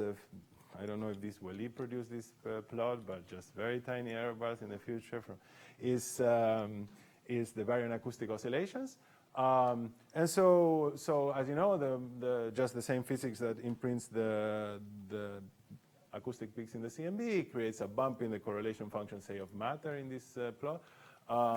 And at around 100 megaparsecs, and the linear theory, Simon also showed this plot, a version of this kind of plot. The linear theory is giving you this line, and if you measure it in a simulation for matter, you see something different. Okay, you see, and if you do it for tracers, for halos, for galaxies, it's even more complicated. But I'm just staying away from this from a moment, and for the entire talk. But people understand where this is coming from. We now understand it, and not only we do understand it, but it's understood that this comes from motions of things created by the same wavelength modes, long wavelength modes that are in the survey volume anyway, and you're measuring them in the simulation, in the data as well. So you can try to undo this in a process called reconstruction, and people think that they can do this. They can make this peak tighter again at some level. And what it boils down to is that rather than measuring the 2-point function of the data, you're measuring a higher point statistics, combining the information from this higher point statistic to recover some of the information that is lost by making the peak broader. So it is still the case that. And then you go test this with a simulation. But in order to propose what am I going to do, as you go towards the nonlinear regime, even if you started with Gaussian initial conditions, you generate some of this information is bleeding into the higher order moments. If you want to recover this, like in this example, you need to have some analytical understanding. So I think it will be very useful to try to get this analytical understanding as best we possibly can. See where it fails. See where it fails in the simplest possible models. Let's start from there and see what happens. And then when we build up and put halos and so on, do it knowing where it already has failed or why things have already failed in the case of dark matter. So that's kind of the strategy. Now, for all of us cosmologists, we've known about how to do this kind of analytical calculations for a long, long time. We all do them, and what else can be done? So analytical calculations, perturbation theory, people do this all the time. They write some sort of equation. I mean, myself, everybody write some sort of equations for some fluids, some continuity equations, some force Euler equation, the Poisson equation, then expanding powers of delta, get with some stochastic initial conditions. It appears that everything has been done, and you compute this, and you're done. And I'll try to first convince you that this is not quite the accurate situation. So I think this is what we all do, and it's very good for computing the lowest order result, so-called the tree-level result. So if you're computing the power spectrum, it's just the linear theory is great. If you go to sufficiently large scale, this is perfect. If you calculate the bispectrum, the first correction, the 3.5, perfect. But the moment you start to compute the first nonlinear corrections to these quantities, and this is exactly what we want to do, because we want to push. We don't want to live in where the nonlinearities are negligible, because then we are living in the very low case. So we see how far we can push this. And the moment you start doing that, even though we can do these calculations are not particularly good. And let me give you some examples. And by not particularly good, I'm not going to say whether it fits the simulations or not fit the simulation. Regardless of fitting the simulations, there are some conceptual issues, okay? And we should understand these conceptual issues. So what are these first nonlinear corrections? So let me give you, so let's imagine that we are computing the two-point function, the power spectrum. The lowest term is just the linear theory power spectrum. Okay, great. So then the first order correction is try to see other scales. You're computing the power spectrum at a scale k, and you're trying to figure out what is the effect of other scales of different wave number, call it q, on the power spectrum of the scale k. And you then add the result, the influence of all the modes of different q on the k that you are computing. This is the so-called one-loop power spectrum. This kind of perturbation theory can be organized in some sort of Feynman diagrams or loops, and people have a one-loop calculation. It's the first non-trivial correction to linear theory in the power spectrum, two-loop, three-loop, blah, blah, blah. Okay? So what happens when you do that? So this is a plot of just the power spectrum of dark matter over some fiducial power spectrum. This is the result of linear theory. This is the one-loop term. This is the two-loop term. It's supposed to be some series that is getting us towards the answer, which is the dots. So if you go to the linear regime, very, very low k, everything is great. The linear theory starts working great. Supposedly, we're doing some calculation that is improving things, and one loop, two loop seems to be the same. There was some nice talk in one of the parallel sessions. Some brave soul computed the three loops and was showing the results, and it's just as big. And even if you go to low k, it even gets bigger than all of this. So what are we doing? What's going on? Why are we so happy about this situation? Now, it's even a little bit sad, because you may say, okay, forget about it. These are such high k's that perturbation theory, there's no information there. It's just like it's giving nonsense, because it's just impossible to compute anything on those scales. Now, however, let's choose something very simple. Let's just take a numerical simulation and take those initial conditions and predict the position of particles, or just using the Seldovich approximation, which is linear theory in this Lagrangian space, and compute the correlation coefficient between the answer of the full numerical simulation and the Seldovich approximation. This is this curve. So at k of 0.2, and if you do it, you can do it with second order perturbations theory and so on. So at k of 0.2, which is the one that where this is apparently giving nothing, the phases of all of these modes are great. I mean, it's the correlations of 99%, things like this. So it's not that the information is not there. Somehow, and somehow we are not able to combine these terms, or something is going on, because the correlation coefficient is very good. However, the amplitude is terrible, and if you compute anyway, so something is, okay. But let me even give you some other more conceptual problem. So if you compute these perturbation theory calculations, there's nothing in this calculation that tells you that it's only valid for lambda CDM. It's something you can do for any universe. So let's just play around. In fact, why don't we play around with the simplest possible models that people have talked in the very, very beginning? Einstein de Sitter models, okay. Omega equals 1, power law initial conditions, okay? This is the simplest, okay? It has no scale, everything. The only scale, length scale, is the nonlinear scale. Great, so everything has to be a power of k over k nonlinear. Let's do the calculation as a function of n. See what happens. So what you discover is that even this one loop calculation, if n is the slope of the primordial power spectrum. If n is not in the range between -3 and 1, the results diverge. So you don't get nothing. It's a nonsensical answer. Okay.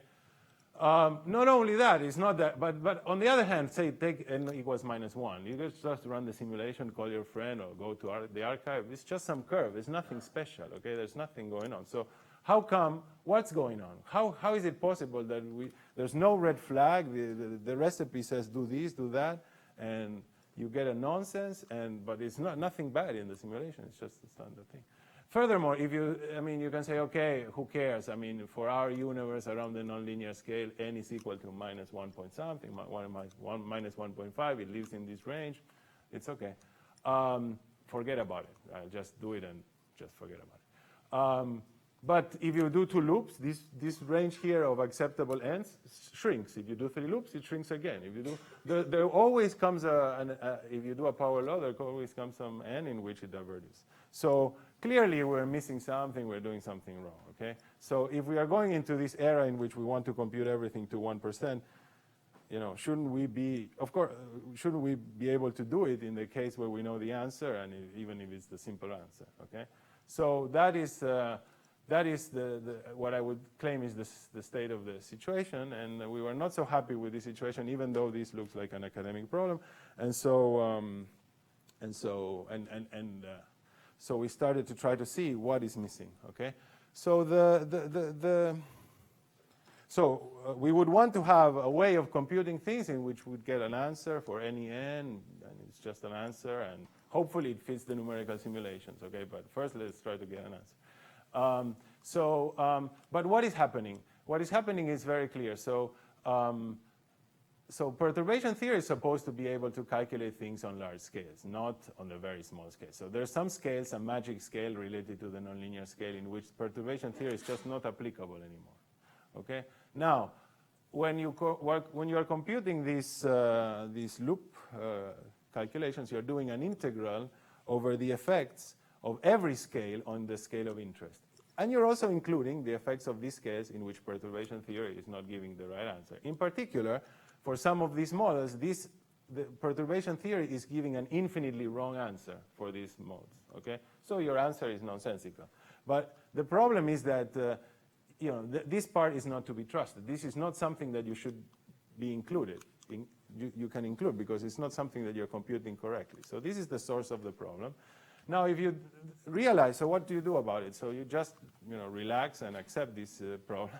And this means that there are certain parts of, there's some effects from the small scales on the large scales that you just cannot compute. Perturbation theory will not be able to compute it. This means that if you want to have something that makes sense, it will have some free parameters that will encode the part of the calculation where, perturbation theory assumes single stream, and there's not a single stream, and so it's not giving the right answer. And so, this will need to come from somewhere else. It should come, say, from a numerical simulation, or from the data, or from different statistics, or something like that. So in the old paper we had tried to write down a theory that consistently accounted for the lack of knowledge of the small scales directly in Eulerian space, and for reasons that, if I have time, I will motivate at the end.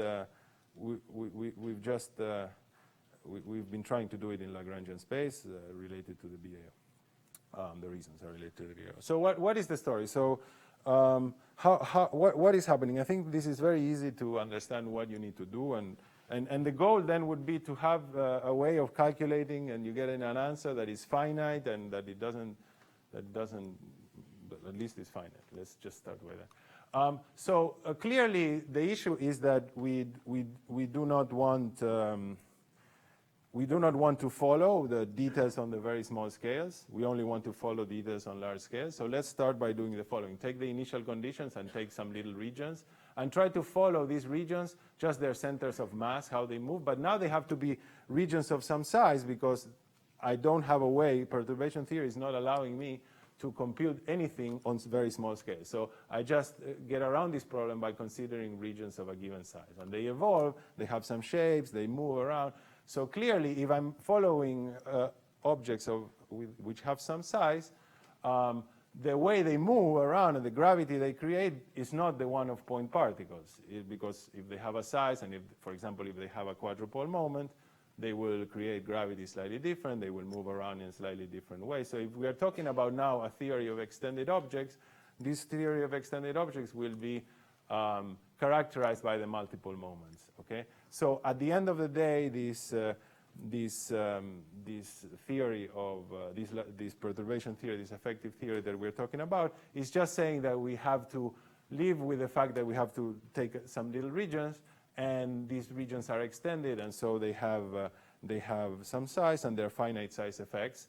And our goal was to characterize the sizes of these, some finite size effects of which you cannot compute in perturbation theory, but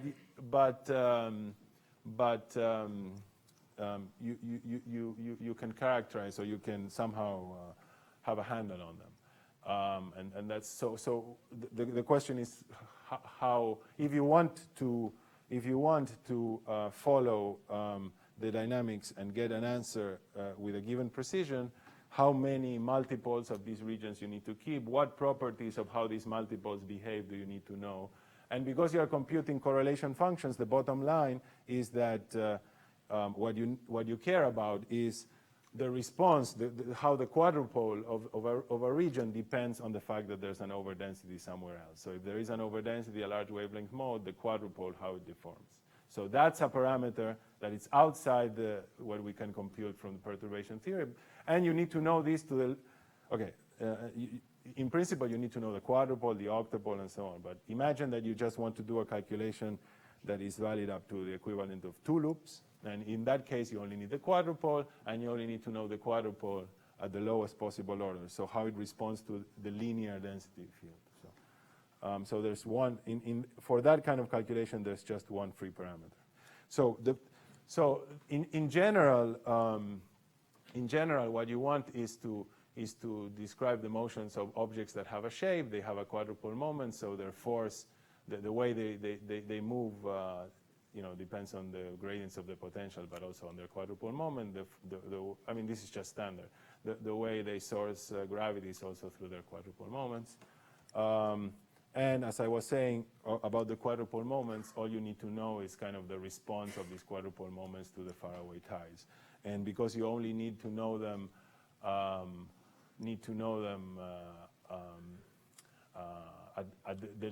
at this order, you only need to know the linear response, or how the quadrupole responds to the linear. Then basically, you write down the most general response of a quadrupole, and it has this one parameter, which is the free parameter. But so the bottom line is that at least in this, if you think that what you're doing is just following objects, so okay, and what would be? Let me just say one more thing. This splitting of the initial conditions into objects of a given size was just my invention. So clearly, the answer of the numerical simulation cannot depend on how I split these things. So I would want to get a way of getting an answer that is finite, that is independent of this, so I would and well defined. And all of this is possible, is kind of some equivalent to some renormalization kind of procedure. But at the bottom line then is that if you're following up to, and you care just say up to 2 loops only, there's only one parameter that enters. So these are the people familiar with perturbation theory would recognize these 2 equations, the standard equations. If I had put 0 here, it would be the standard equation of Lagrangian perturbation theory. At this order, you need to add this additional term. That's the claim. Okay? And the bottom line, what's happening is that the reason that perturbation theory sometimes is given infinite answers is because you are computing this S is the displacement field. You're computing the square of the displacement at a given point. So if you have the RMS displacement at the same point, and this in these models where n where there are divergences, this quantity diverges. But what you get when you do this is in reality this just changes to the quadrupole moment of the mass distribution, which is the sum of the quadrupole moments due to the motion plus the quadrupole moment of these individual big objects. And so This is the full quadrupole moment of the mass distribution. So as you change this smoothing, you're just changing what you are assigning to the motions of the centers of mass compared to the sizes of the individual objects. So this answer is clear. You can show it's independent of the smoothing. It can be made finite and so on. And it can be made finite because now, in addition to, for example, at one loop, in addition to the two standard terms of perturbation theory, there's an additional term coming from this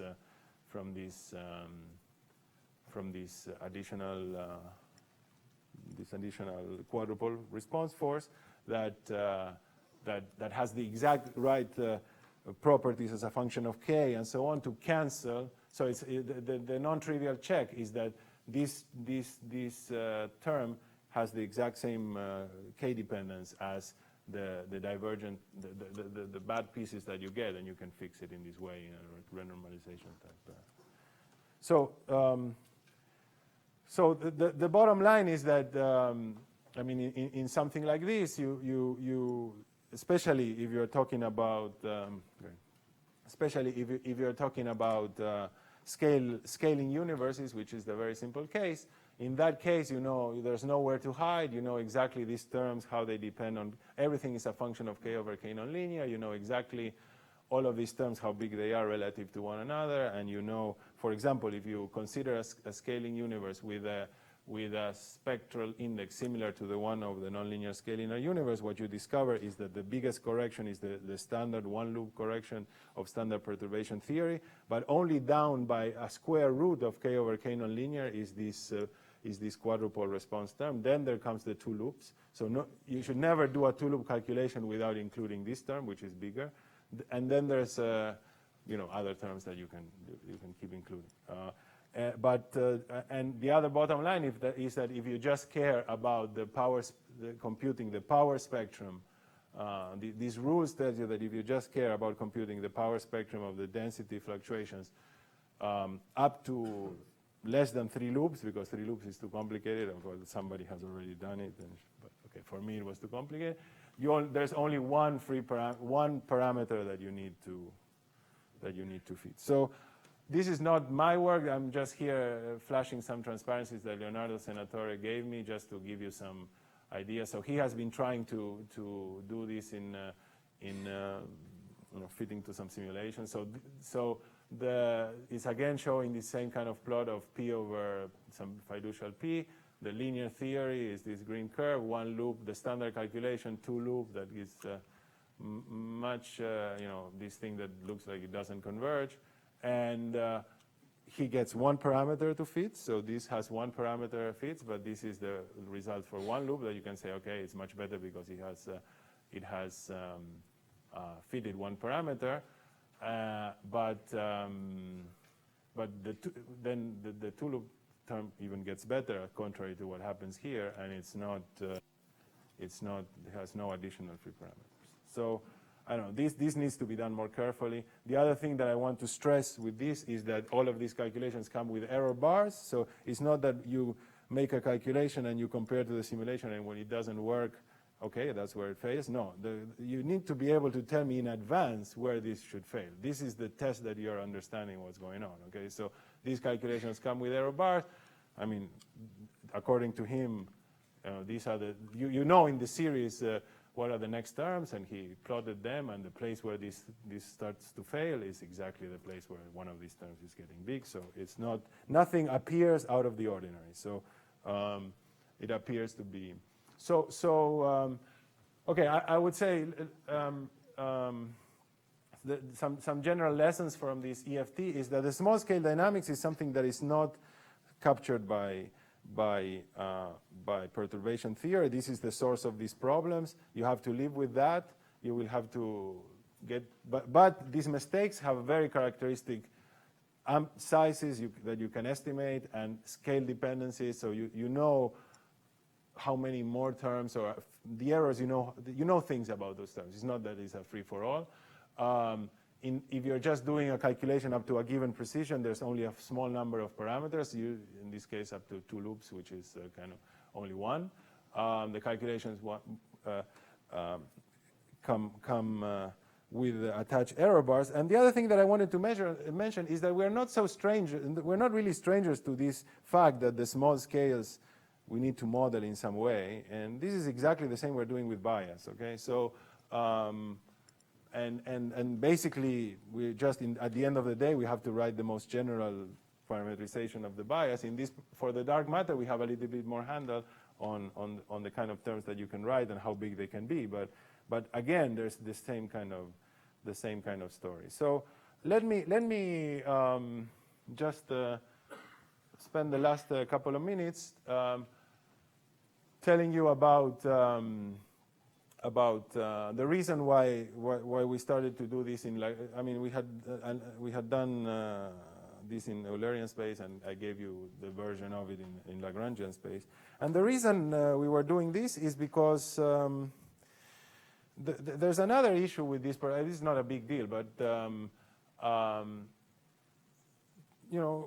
this loop expansion that we typically do and compute at a given order is just counting the different terms in powers of how many power spectrum they have. Linear theory has one loop is something proportional to power spectrum square, 2-loop power spectrum cube, okay?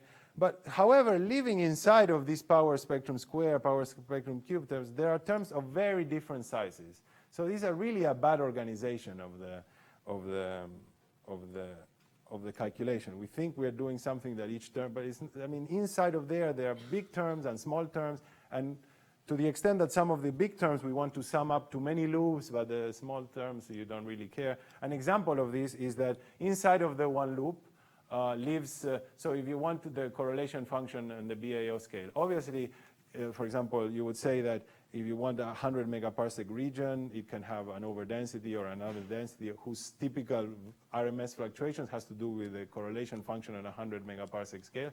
This is 10 to minus 3. So that kind of effect is a 0.1% effect at the BAO scale. But obviously, the effect, the nonlinear effect, is much bigger than 0.1%. So this is not the main term. There's another term, which is this motion. So, and this happens at every order. There's these wildly different sizes of terms that we are counting as if they were the same, but they are not the same.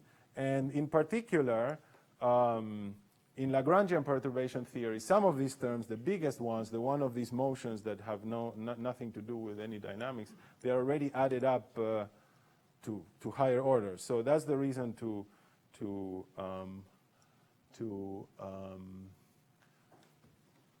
try to do this in Lagrangian space. In particular, if you look at perturbation theory, if you look, for example, at one loop, it's not. There are different combinations of the power spectrum that enter. So it's the motions. P of q over q squared is motions. It's the length of motions. These produce. If you're interested in a mode of scale k, is the motions produced by wavelengths longer than k. There's the motions produced by wavelengths shorter than the k that you're interested in. There's the density fluctuations from modes larger, from modes smaller. This one really doesn't enter, but these three all enter somewhere, and they're not the same. And this is a plot of them just to make the point. So I mean, they have quite different sizes, and so to attain a given precision, in particular this one that has to do with the motions from the larger scales, you want to add more than the other ones. And this is pretty clear in these nice cartoons of the BAO, the widening of the peak, where you see that it's very coherent fluctuations of this ring that are moving things around, okay, and making the peak wider. And then it's really these motions and not the overdensity that on the 100 megapart produced by these modes that you care about. And is Lagrangian perturbation theory is just taking that into account automatically to all orders. And so if you start there, you're already pretty close to the answer, and that's just the motivation. So let me conclude by saying that I think there's substantial room for improvement in our modeling of the mildly nonlinear regime, even for dark matter, even in the simplest possible cases. I know this is a very academic problem. I know people will think I don't care. I just do what. Okay, fine, but I do care. I would like to get, understand this the best possibly can, make sure that we can have this and know exactly where the nonlinear scale is, where things are really breaking, because they're clearly not breaking when delta is equal to 1. For example, in our universe, things go nicer even further. And have, as much possible control. And then, yeah, I appreciate the fact that the most interesting things are halos and redshift space distortions, and we'll get there, but we need some more time. Okay, thank you.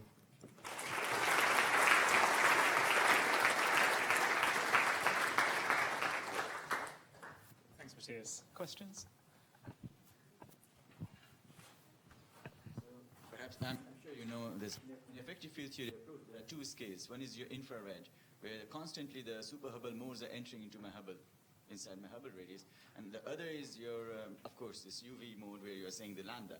Now, the infrared part is very much time dependent. And on the other hand, your UV part is more like, I mean, it has both time as well as spatial dependence. So how do you take care of that? The IR effects, the IR modes do not. So for example, if you just look at correlation function of a given scale, modes that are much longer to this scale, this motion that moves everybody coherently just by Galilean invariance doesn't do anything. And so when you do this loop calculation, Galilean invariance already... This is not true for warm dark matter, for instance. Well, yes, I agree with this, but I'm starting with the problem that I know the answer. Okay, so it's true. If you have a relativistic thing that moves a lot, then we will have to modify this. Okay, sure. But I mean, how do you... Okay. But the real IR is going to be convergent anyway, even for warm dark matter. Take one final question at the back. Hey, Matthias, I actually have two questions. Hope it's okay. One question is, the parameter that you introduce is a function of time. Yes. Is it possible to guess the time dependence to make it easier to use? That's the first question? That's the first question. In the case of a scaling universe, of course, you know exactly the scale dependence. In the case of our universe, we don't know the scale dependence. A guess is that it's the same scale dependence as, similar at least, to the scale dependence of a scaling universe with the slope around the nonlinear regime. This is something we need to investigate further. The other question is from your Lagrangian equation of motion. It looks like that parameter looks like sound speed. Yeah, and that's the reason it was called sound speed in the other paper. Right. Now, you... But it's really, I mean, it's really the quadruple. I think this is much nicer. Right. On the other hand, on the other hand, you motivate using the quadruple, which suggests that somehow I should worry about the anisotropic part of the stress, which seems to introduce not just sound speed but other parameters. Yeah. Okay, so the thing to say is that what enters is the quadrupole, and this, I gave you the formula for the trace-free part, but there's also the trace. So, but all these terms combine into this one parameter if you care just about the density. And so I skipped the part that if you were to measure other things than the density, and let me mention one thing, that this parameter, for example, is. You can get it also from, it's nothing other than if you were to measure in a simulation the 3-point function of the displacement with 2 points very close to one another and one far away as a function of distance. From there, you get all of these parameters. So that's another way of doing it, regardless of the power spectrum. So that's what these things are. And then you can see that there's more than one parameter because of the tensor structure and so on. I just skipped a little bit this time. Good. Well, before we break for coffee, let's just thank Matthias again.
Exactly.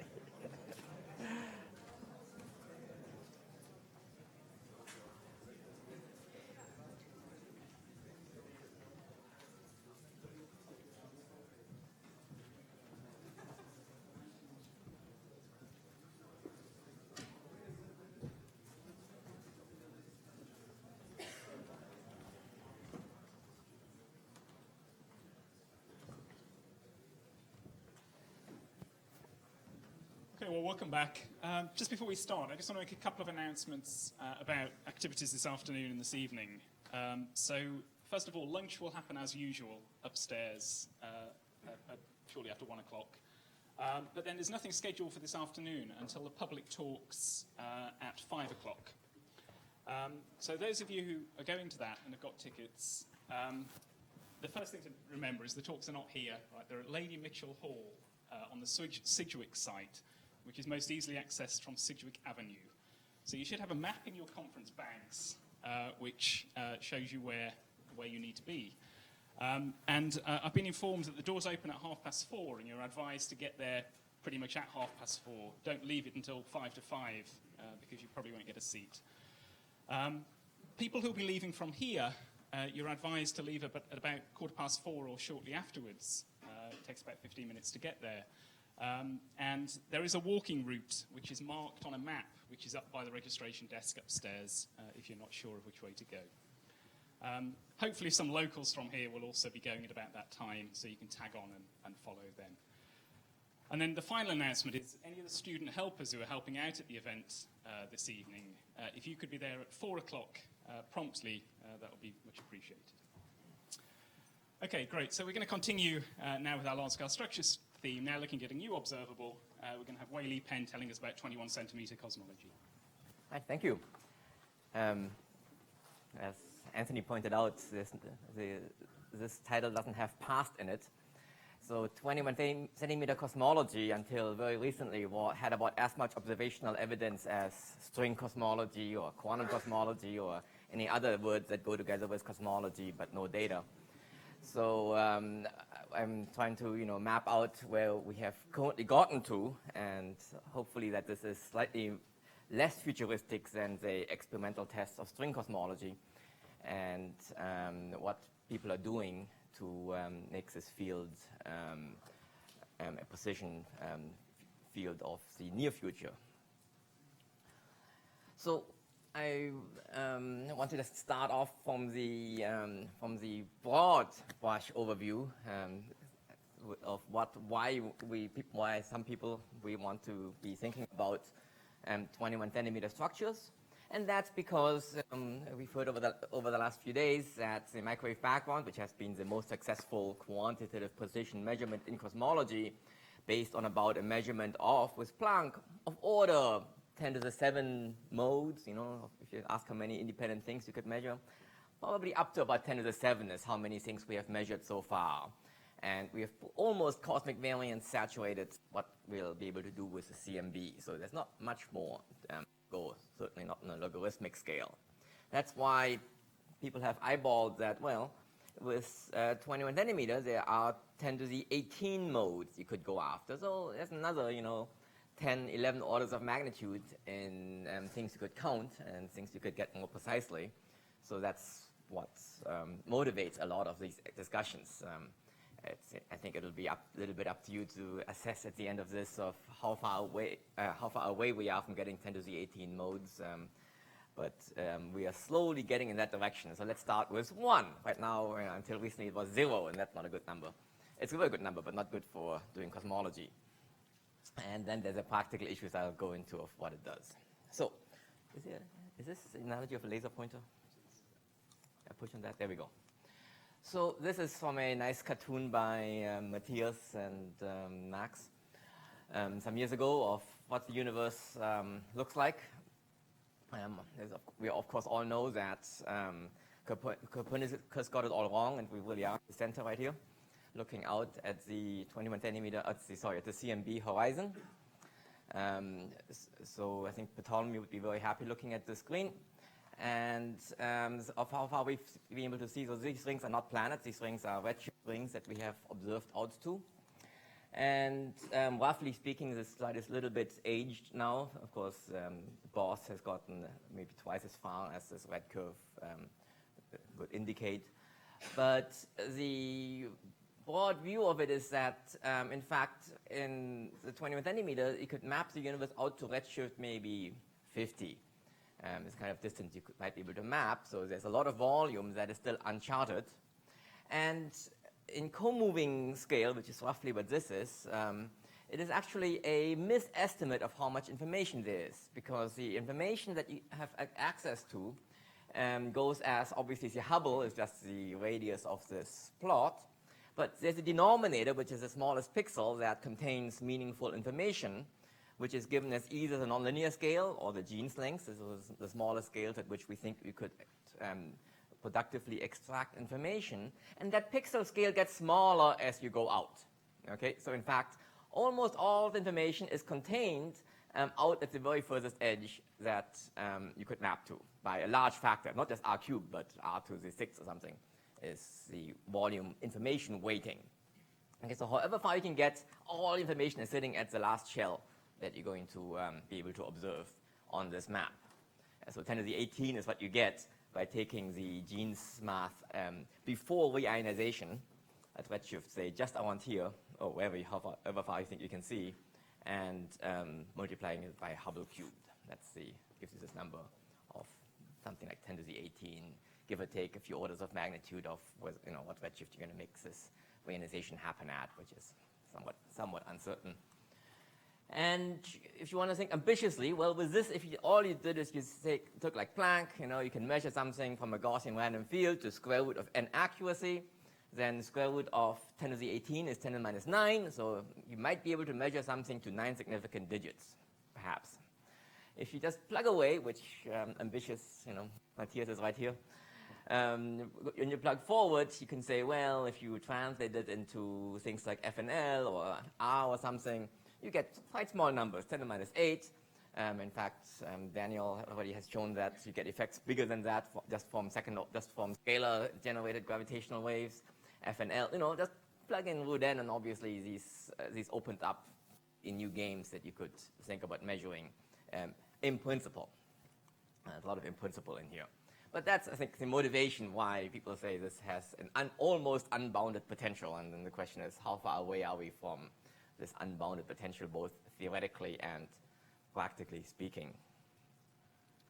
So again, just to classify things that have stimulated theoretical interest in the lowish redshift range from 0 to 2. I think interest has been to use 21 centimeter structures the same way as we use galaxy surveys, and that this might just be an economic way of mapping out large patches of the sky. And the standard things people do with galaxy surveys is to we've heard all about it, use BAO, go after dark energy, go after neutrino masses. Those are the standard things that one could do by having a large volume survey. It always seems like a good thing to do more of the same. It's been a technique that's gotten us some mileage. At larger redshifts, we've also heard, if you can measure structures at larger redshifts, you could use them to do gravitational lensing, all those other stories.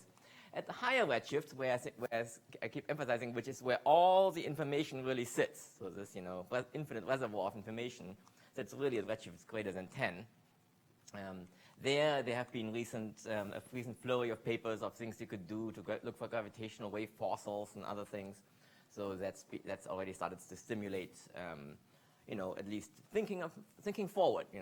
What could we do? Which is why we come up with these numbers, like this R could perhaps be measured to some very impressive regime. Of course, R could be 0, as we have heard as well. So just because you get 10 to the minus 8 doesn't mean you'll see it, even if everything worked. Now, a technique that I want to introduce that has recently gotten some traction is a concept of intensity mapping with 21 centimeter. So the normal mode in which galaxy surveys are done is you identify individual galaxies, and you cut a little hole around them or whatever. You put a fiber on it, get a redshift, and most of the data that you've taken is thrown away. Like in this Sloan Sky survey, most of it is empty. You take a tiny fraction of your data, and you take spectra of it, and you painstakingly use these tiny, arc-second-sized objects to stitch together a map of large-scale structures, which has a typical, power spectrum measurement of Sloan, where people have shown at a K of 0.2, those are pixels like a degree in the sky. That's the kind of pixelization you're actually going to bin it down to. So there's a problem with individual galaxies, is that they get faint. Okay, as they get further away, if you want to do this with Redshift 2, galaxies get pretty faint, and it gets expensive. You need big telescopes, integrate for a long time, and it just gets expensive. When in fact, it's not actually the galaxy, for power spectrum purposes, the galaxies themselves are not the object of interest. It is these clustering statistics of them. Okay, you want to know what collections of hundreds of them are doing. You don't care about any individual galaxy per se. So even though individual galaxies, by the way, the highest individually detected galaxy in 21 centimeter in emission to date is about redshift of 0.1 something. Okay, it's the highest redshift 21 centimeter emission of an individual object that has ever been detected on its own. And now you say, well, 0.15, let's say, and I want to go to redshift 2. I take the luminosity distance, the 1 plus z to the force factors, and you would need a telescope that is, a couple of orders of magnitude bigger than any telescope today. So there have been, ambitious proposals like building square kilometer-sized telescopes to get enough photons in to detect individual galaxies out to redshift 2. That is one way of solving the problem, is by building, you can beat the inverse square law by having more metal. Another way of addressing this is to increase your flux. So either increase your telescope, or you keep your telescope size fixed and you just increase the amount of flux that you care about, and you say, I'm going to bin all those, every pixel may actually, the resolution of radio telescopes is actually pretty crummy. And in fact, in every pixel, there are hundreds of galaxies.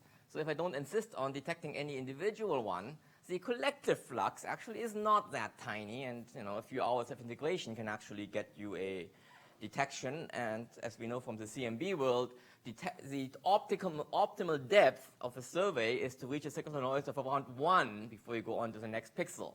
So in the normal galaxy survey game, normally people want a 5 sigma detection to say you've seen something and talk about a redshift of a galaxy. We don't tend to make 1 sigma redshift measurements.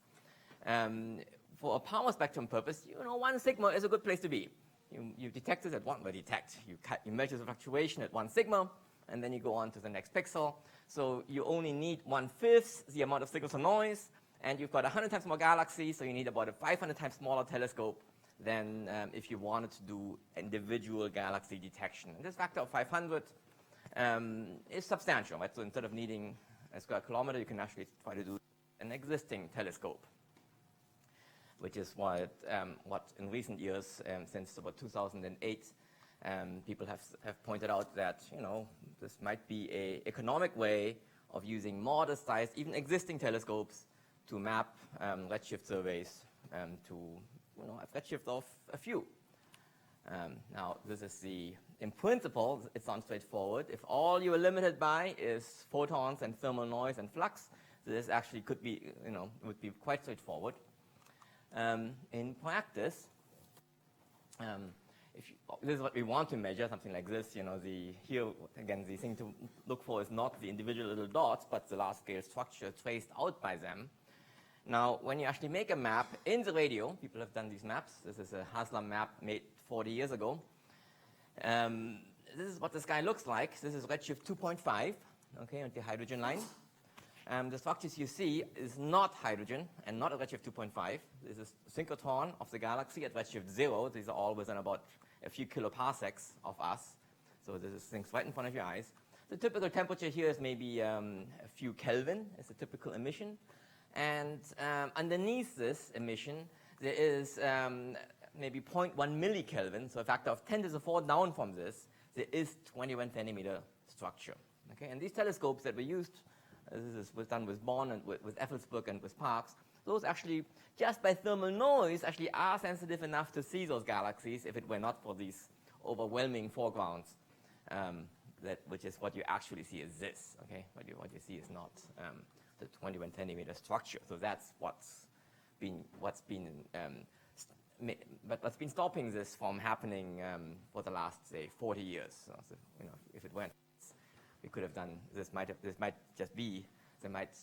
might already have been the only way of doing galaxy surveys, or large-scale structure surveys rather. So people quantify this, and if you calculate, put numbers to this, what a typical foreground to signal thing looks like in kelvins, the single biggest foreground is galactic synchrotrons. So that's the single biggest thing you have to worry about. There are other things, point sources, who knows, there are other contaminants, quasars, other stuff. Here's a 21 centimeter signal that you might expect to see. This is at redshift 10, but the whole ratios don't depend much on redshift. At redshift 1, the ratios are pretty similar. Just to put another perspective, the CMB is, of course, microkelvins. So this is still huge compared to CMB. So, reaching a thermal sensitivity of a millikelvin itself is not a big deal, but it's the foregrounds that makes this exercise not entirely obvious. So in the in a review article in 2010, talking about the 21 centimeter X, and there have been telescopes custom built to go after it. The standard law was that what you want is an interferometer with a sparse aperture, so you could do correlations and you could study calibration much better. That was the standard law. So they talk about, in this review article, about telescopes like LOFAR and MWA and other telescopes that would go for high redshift. And they envisioned that once you have detected redshift 10, you could use this to do the more challenging problem of detecting intensity mapping, which is redshift 1, the one I just described. So this was thought to be a next generation type of challenge, really faint collective galaxies against synchrotron foregrounds. Now, history that isn't always all that predictable, so predictions are good that prediction was good for about 2 months. And 2 months later, there was actually a first detection using intensity mapping at redshift 0.8, so about the range that they thought was next to impossible. And in fact, even today, this is now we're 3 years later, and there still actually has not been anything like that at redshift 10. Okay, as the redshift of order 1 is now able to actually do surveying, and there's actually substantial activity now happening. So I think we're starting to go from 0 measurements to some measurements. And I'll show you a little bit of it's a bit of a detail of what we've been doing to pioneer this. As I said, there are existing telescopes. When we say modest size, it's a 100-meter size dish. The people at Green Bank tell me that this is the biggest movable piece of metal on land. Okay, not counting tankers and stuff like that. This is the most massive piece of metal that's still movable. So that's our telescope, but it's still a small, of course, compared to the square kilometers. It's a 100-meter dish, not a kilometer-sized dish. And with that, we make a map of the sky. This is at slightly higher resolutions than Haslam. And you can see what hopefully you can see what this thing looks like. So I'm going to step through frequency, which is the same as stepping through redshift, and show you a map which is a couple of degrees by, 4 by 5 degrees. That's 2 by 5 degrees here on the sky. And what you see is that the sky looks the same at all frequencies. And that's because, of course, all you're seeing is the galactic gradient as a background and some point sources sticking out above the background at 15 arc-minute resolution. This is kind of WMAP resolution on the sky. And one thing you do notice is that at lower frequencies or higher redshifts, these point sources do appear bigger than they do at the higher frequencies, and that's because your telescope resolution is diffraction limited, and you just have less resolution at lower frequencies. And that's one of the headaches, that the maps are the same intrinsically, but not after you run it through the telescope. Okay, after you run it through the telescope, the maps actually look different at different frequencies, and you can't just subtract frequencies from each other. That doesn't. You have to deal with understanding how your response varies with frequency, how your calibration varies with frequency. So the idea of subtracting it does require some more advanced analysis techniques. To give you a comparison, this is what a simulation of the signal looks like. By the way, just to get the idea of scale, this scale here is in Kelvin, goes up to 1 Kelvin, so these bright points saturated are more than a Kelvin. This scale is in millikelvin, okay, that's a simulated signal consistent with what you in fact see.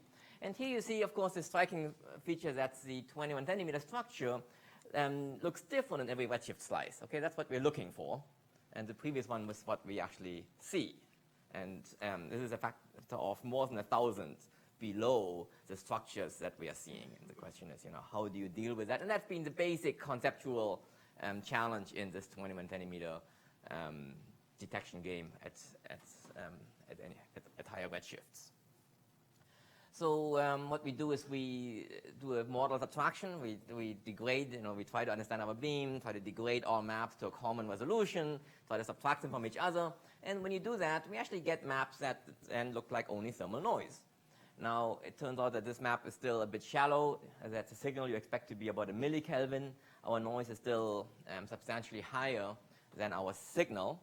But again, Kobe had the same issue. The noise was higher than the signal. But statistically, you can still ask, if I stack it all and correlate it, do I see just do the standard things that everybody does, Planck W map of correlating maps taken on different seasons and seeing if there's a net excess correlation in excess of the noise. And then you don't need maps that are very deep to make a detection.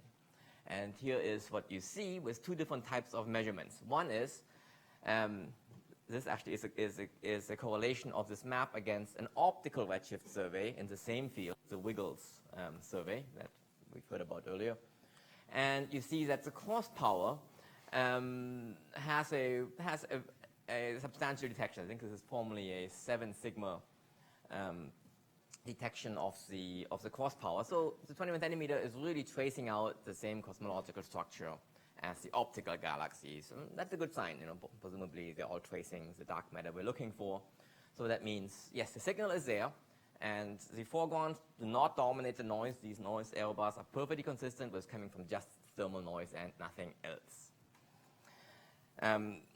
The thing that, of course, you'd really like to do is make a survey from your 21 centimeter alone without, obviously once you have the optical, why bother doing the 21 centimeter? You can ask, what does that look like? And here's what the 21 centimeter power spectrum looks like from this survey. Just to give you an idea, this line up here is what the power spectrum would look like off the map you just saw initially. And it's just a map with just some bizarre averaging of a 3-dimensional huge foreground. Then these 2 lines, then we clean this, and you saw the cleaned map. Then these 2 lines are the power spectra of the thermal noise in 2 of our fields, a deep and a wide. And you can see that the thermal noise per mode is substantially above, and the dashed line is the signal expected. And of course, we know how much to expect because we know the cross correlation to optical galaxies. Okay, so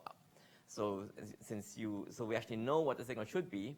Here is the current noise. So if all I did is you take the power spectrum of the map, you're up here, and it's a factor of just almost 2 orders of magnitude in power above the noise. And if you average it down by these tricks of correlating different maps to each other, it turns out our statistical noise is about where this red dashed line could be. So in an ideal world, at our integration depths, and this is about 100 hours of telescope time, we could get a 1 sigma detection. Okay, that's the kind of level that the depth has gone to. The data points that you see after foreground cleaning. So out here there is power, and this power is almost certainly due to residual foregrounds that did not get because you're subtracting the foregrounds below the thermal noise, and it gets hard at some point if you don't even know what your foregrounds are doing. You cannot detect anything. How do you subtract them? So we think this is probably limited by the fact that you're trying to dig deep into the noise to remove things that you can't even see. So it's not, we hope that this gets better as you integrate further down. In the best windows, like at higher K, and it's generally understood that at higher K, the foregrounds are less of an issue. There's smaller scales in both in the sides on the sky and in the radial direction. And here, the things are consistent with just being noise, basically, you see. So these are points that just cross to 0. These open boxes means that the mean value is actually negative. But they kind of scatter around the red line and are consistent with being due to only 21 centimeter.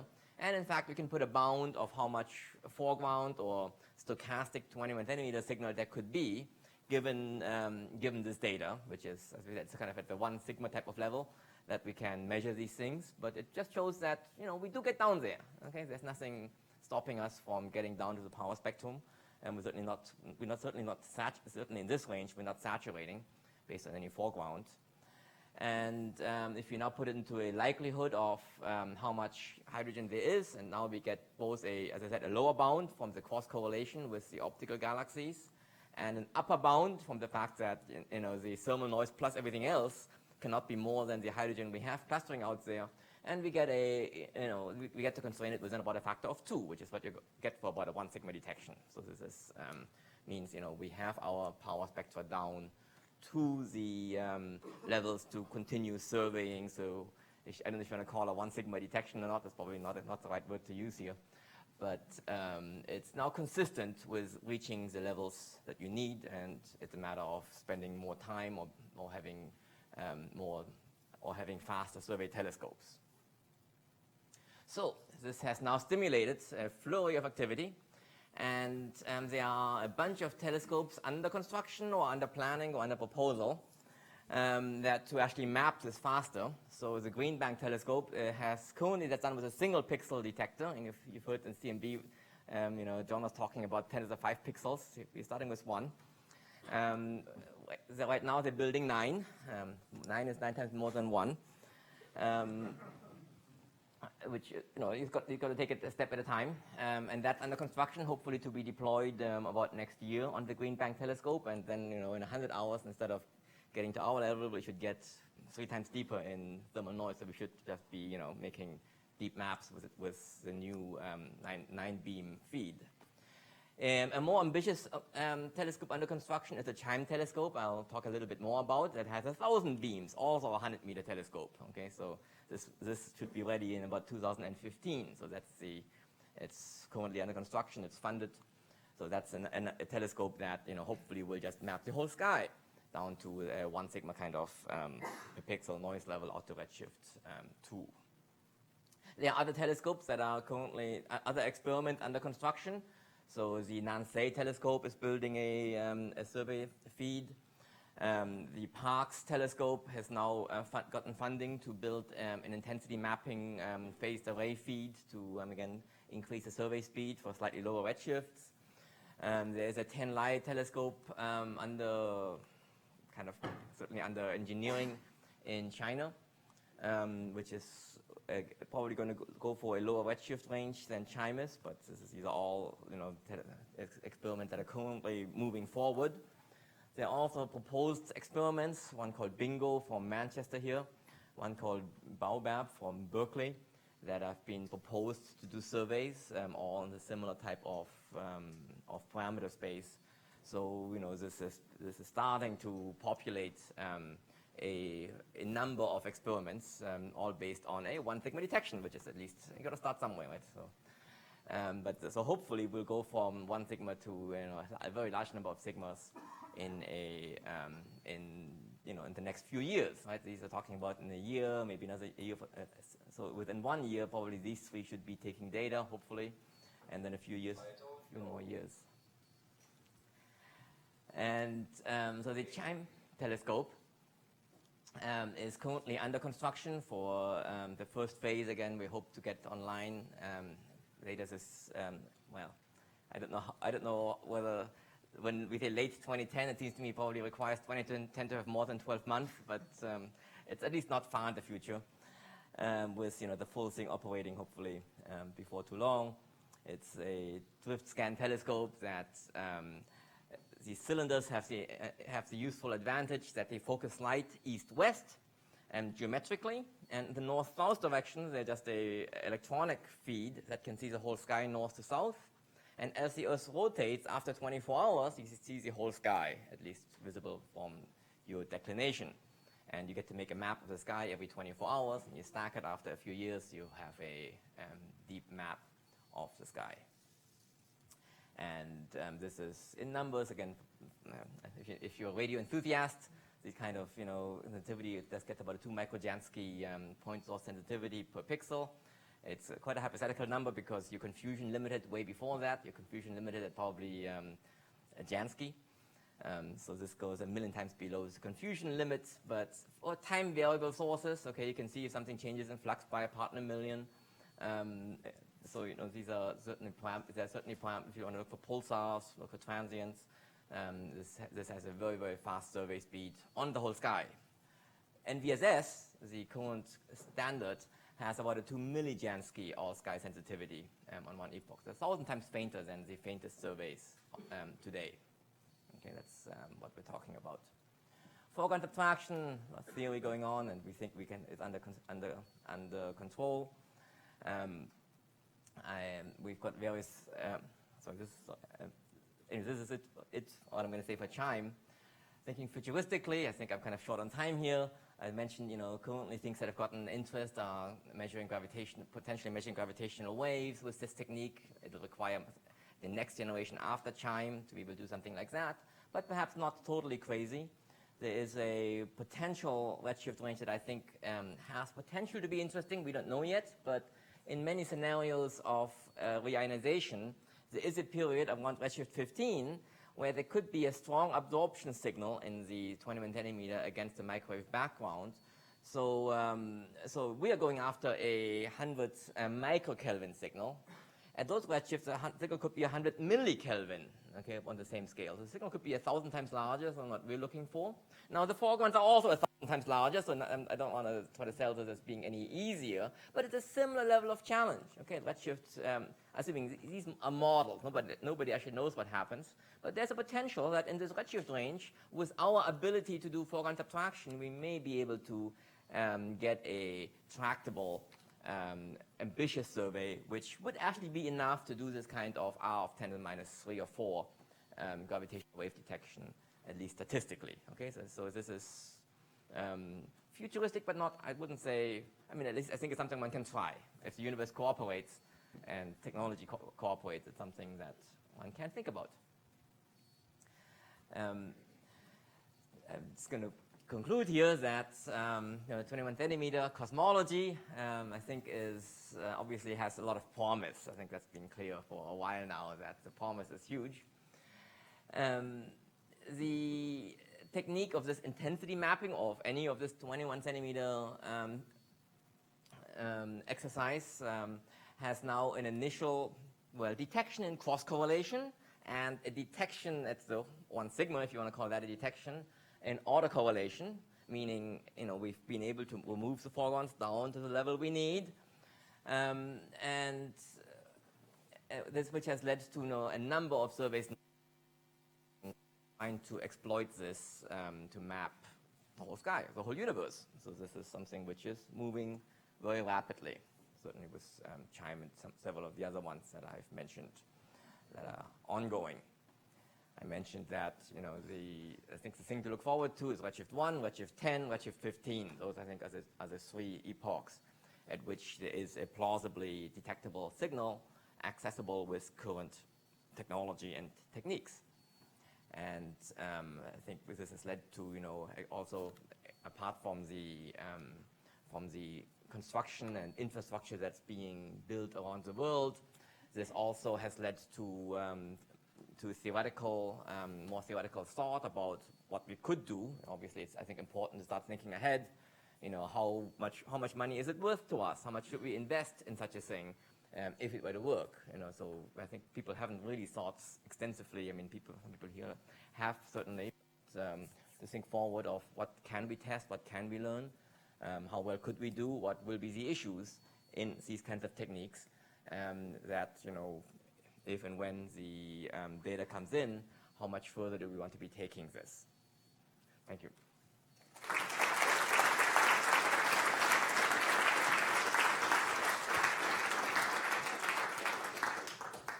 Thank you. Do we have any questions for Wei Li? You said that maximum way you can go up to the redshift about 50, right? Redshift up to 50. Above that, the spin temperature couples to CMB, so there is no expected signal. What is the reason for your so optimistic estimate of FNL? Because we know that, of course, they will be already developing so-called structure, so perturbation will be growing. Therefore, FNL of the secondary origin perhaps will be at least 100, it's equal 50. So therefore, to go to FNL, 10 minus, I forgot what you wrote, minus 4, which could have primordial origin, for instance, you have to have very good actual methodology of subtracting this kind of secondary non-gaussianity. This question was analyzed or not, up to what extent you can do it?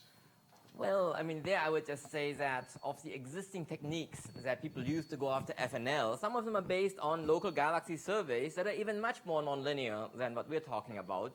And, you know, people have clever techniques to you know, they go after various effects like the Dalal effect, and Urs just mentioned a couple, that we can actually get FNLs of a few tens, not 100, but the constraints even from this horrible nonlinear large-scale structure today is less than 100, meaning, you know, it's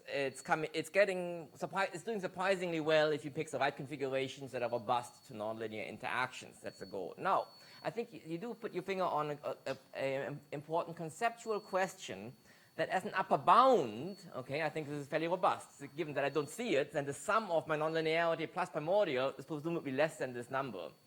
In order to make a claim of a detection, okay, then I think you'll really be in the complicated business of, well, what have I detected? Have I detected some not poorly understood baryonic interaction, like there's some radiation physics that's hard to calculate, or is it primordial?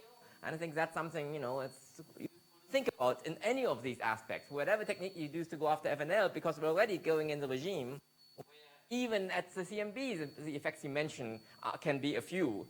Okay, so I think, yes, it's a very important thing to think about. How, if and when we see it, how will we be able to check these things? At the back. Some of these issues will also depend on when you first formed the first galaxies. Now, of course, there's not much information from, I mean, you know, from theoretical point of view. There's huge uncertainty. So, I mean, you know, we are actually really groping in complete darkness here. So, you know, so any of this, analysis of what exactly the value of FNL or what is the gravitational waves would depend quite a lot on when do we first form the, first galaxies and how this 21 centimeter couples to the CMB. Okay, so I think you're asking a similar question as what Slava was asking about, what about all the messy astrophysics that enters? And, you know, some people say, well, go to a redshift of closer to 100 when there were no stars and everything really was dark and clean. But it's getting darker here, I don't know about clean. I think here again, the way I see the more likely initial steps is that as you go forward in Redshift, including Redshift 1, 10, and 15, things will be, to some level, non-linear. And you need to come up with, just like with galaxy surveys, right? Galaxies are horribly non-linear objects, and I don't think anybody promises us to understand galaxies from first principles, you know, of how and where they form. And yet... But TS wants to understand dark matter, I think, from first principles. Maybe also galaxies. Simon, I think, is closer to understanding galaxies and, in that sense. But that's a program, right? I mean, I don't know whether Simon is going to promise you things to FNL of 10 minus 4 from simulations. You know, this would be ambitious thinking to get to that stage. So I think we need to be as clever about finding, like lensing, for example. Your lensing works well, even though you really understand nothing about the galaxies, you can still use it. Very constructive. I think there are techniques, and that's what exactly you want to be thinking about. What can you do that's robust?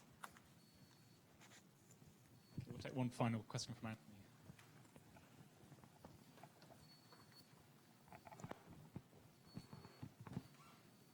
What do you think about the prospects of doing some of this via CO instead of H1? CO certainly is an interesting and another promising line that has a lot of flux in it. And being at higher frequencies, there are fewer foregrounds, and one can build more sensitive detectors. Now, one thing I've been encouraging, I mean, I'm keeping my hands very busy doing pilot surveys with existing telescopes and actually dealing with the analysis issues. So I've been trying to encourage somebody else to actually pilot the CO intensity mapping with a Green Bank telescope. That's much bigger than any of these things being discussed, and more sensitive than any of these things being discussed for modest-sized volumes. With CO, there's a much even bigger uncertainty in the expected flux level, because it's an atomic transition, we don't know how much CO there is, and even if we knew, we don't know the molecular excitation states. So the flux is uncertain by an even bigger factor than the 21 centimeter flux is uncertain by. And there, I think, before we embark on building telescopes whose size we don't know how big they need to be, we should look. And I really, I want to encourage anybody to start, piloting this with real data and understanding what's out there. I think that's the concrete first step to take. Well, let's thank Whaley again.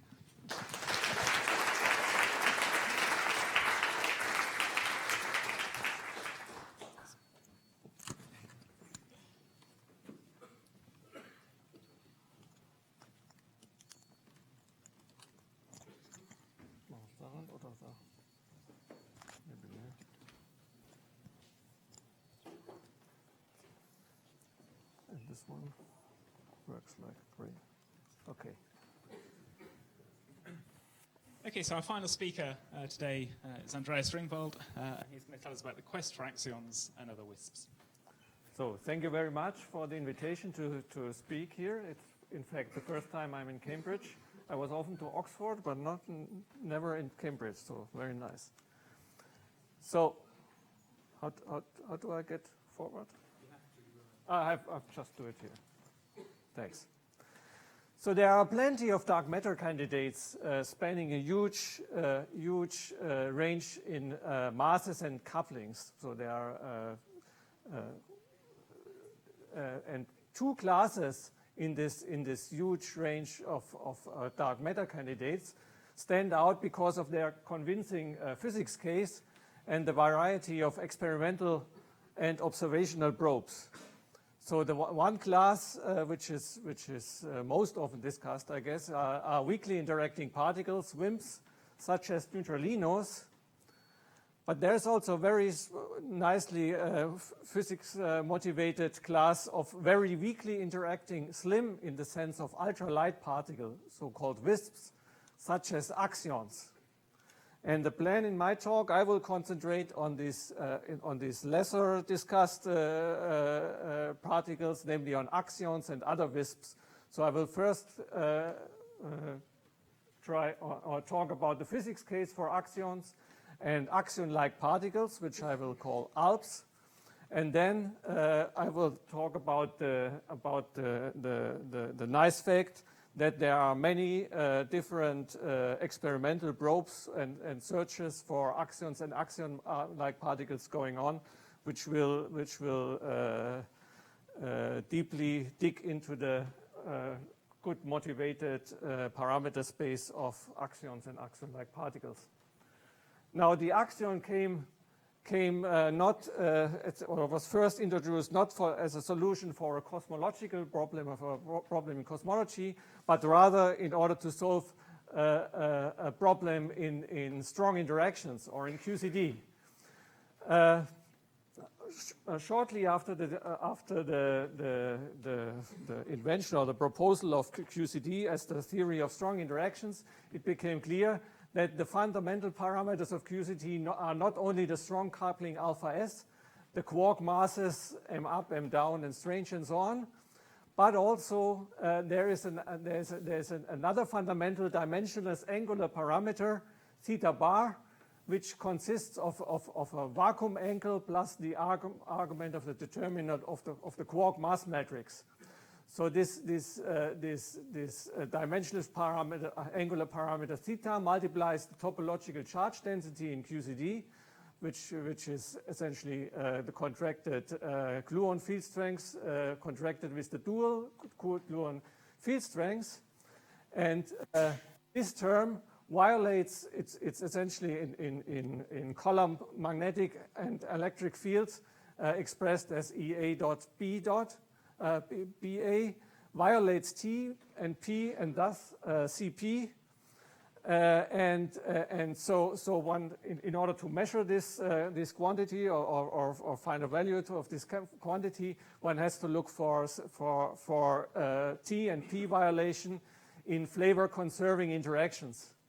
And the most sensitive probe of T and P violation in flavor conserving interaction is the electric dipole moment of the neutron.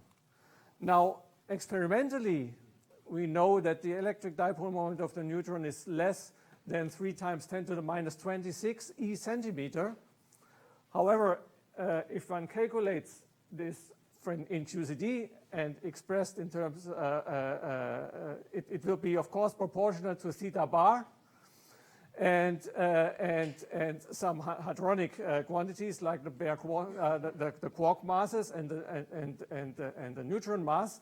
And numerically, this factor is, of course, something like typically for strong interactions, namely of the size of the proton or so 10 to the minus 16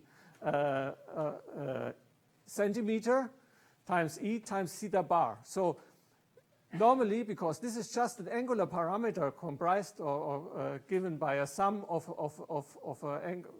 this vacuum angle plus this arc determinant, one would expect that this angle is somewhere typically between 0 and pi, something order unity. However, if one compares this now with this upper bound for the electric dipole moment of the neutron, one finds that experimentally it should be less than 10 to the minus 9. So this was the strong CP problem, because other fundamental parameters in QCD are, of course, order unity, even the strong coupling, and here this is even now, this is because this is a sum of a vacuum angle plus something which comes from flavor physics. So this is some miracle. Shortly, Roberto Pecce and Helen Quinn, they found a nice solution to this strong CP problem, also in the early days of QCD. This was based on the observation that the vacuum energy in QCD, which you can infer from the chiral QCD Lagrangian, from the low energy effective theory of QCD, has a localized minimum at vanishing theta parameter. So it starts its expansion around the small value of theta bar starts with the quadratic term. So this means if theta were a dynamical field, its VEF would be 0, and there would be no, so if it's just a dynamical field, the vacuum expectation value would be 0, and there would be no strong CP violation, no contribution of strong interaction to the electric dipole moment of the neutron, for example. Now, the general idea then, which was exposed or proposed by Roberto Pecce and Helen Quinn, was they introduced a scalar field, or essentially a pseudoscalar field, as a dynamic theta parameter, which respecting a nonlinearly realized U1 Pecce-Quinn symmetry, that means a shift symmetry that you can just add to this a constant, and the Lagrangian should be invariant, broken only by a coupling to Chi-Chi dual. So it should be coupled like this theta bar to this Chi-Chi dual. And because this is a field of mass dimension 1, you should normalize this by the so-called Pecce-Quinn scale or decay constant of the axion in analogy to pion physics. So if you have such a field, then you can eliminate this theta bar by a shift. You just make this shift in order to eliminate that, and then QCD dynamics leads to a vanishing VEF for the shifted field. So there's P and T and CP are conserved. So this is the solution of the strong CP problem. Of course, there is also a particle excitation around this VEF. This particle excitation around this VEF is the Nambu-Goldstone boson of this symmetry breaking, and this has been called axion by Frank Wilczek, just because it solves a problem in QCD which has to do something with an axial current. the strength of the interactions of the axion with the standard model is controlled by the Petschik wind, by the Petschik wind scale Fa. Now we see, because of the mixing of this axion with the neutral pion, described again by the chiral QCD Lagrangian, the axion is in fact not a real Nambu-Goldstone boson, but just a pseudo-Nambu-Goldstone boson with a seesaw relation between the chiral symmetry breaking scale m pi f pi, where this is the pion mass and this is the pion decay constant, and the Petschik wind scale Fa. Which means now if the Petschik wind scale is large, very large, so say 10 to the 9 GeV, then the mass of the axion is milli-electron volt. This axion has a universal coupling to photons and to photons, which is similar like the interaction with gluons. Goes like F dual, now where these are now the electromagnetic field strengths and its dual, and this coupling constant is given by alpha over 2 pi 1 over Fa. So it's also so for large Fa this coupling is very small. For 10 to the 9 GeV, it's 10 to the minus 12 GeV to the minus 1. So for a large Petschik wind scale, the axion is a prime paradigm of a wisp. And of course, it solves the strong, so the solution of the strong CP problem does not fix this scale at all. So for any scale Fa, the axion solves the strong CP problem. However, phenomenology tells us, and this has been worked out already, starting immediately after the proposal of the axion. One started first with analyzing beam dump experiments and so on, but soon one realized that the best limits, they come from astrophysics, namely from the lifetime of globular cluster, of stars in globular clusters, which forbid energy loss due to axion production. And the best model independent limit comes from the burst duration of the supernova 1987A. And so the axion, we know for the axion that the decay constant should be larger than 4 times 10 to the 8 GeV, and so correspondingly the mass should be less than, say, 16 milli-electron volt. So the axion is indeed a wisp. So it's now, but a few years later, it was realized that for Fa larger than 10 to the 9 GeV, the axion can also play a very dominant role in cosmology. Namely, axions are then produced predominantly non-thermally in the early universe. And one of the dominant productions, non-thermal production, goes via the so-called vacuum realignment, which means that in the early universe, in the very early universe, the homogeneous mode of the axion field will be frozen at a random initial value, theta I times Fa, because of the cosmic expansion. As long as the time is less than the inverse axion mass. However, if the time becomes later than the inverse axion mass, the axion is oscillating around 0, where the oscillation frequency is given by the axion mass. And what was found by these authors, of course, that the energy density of these oscillating field scales like non-relativistic dark matter, and this can also be understood that classically coherent oscillating scalar fields, they are essentially a coherent state of extremely non-relativistic dark matter. That means cold dark matter. So there is a natural non-thermal production mechanism for axions in the early universe. And if one calculates the energy fraction in axions, in the case that the reheating temperature after inflation is below the Petric-Wind scale and there is no dilution by late decays of particles beyond the standard model, one finds that one could saturate the present dark matter density if the decay constant is of the order of 10 to the 12 or 10 to the 11 GeV, and the vacuum, the initial vacuum angle is of the order of pi. If the so here is some here is some freedom that the initial if the decay constant would be much larger than 10 to the 12 GeV, for example, gut scale decay constant, then one would have to fine-tune this initial value, or this initial value should take a special value in order not to have too much axion dark matter in the universe. In the opposite case, if the reheating temperature after inflation is above the Petric-Wind scale, the initial misalignment angle take on different values in different patches of the universe, and one has to average over this.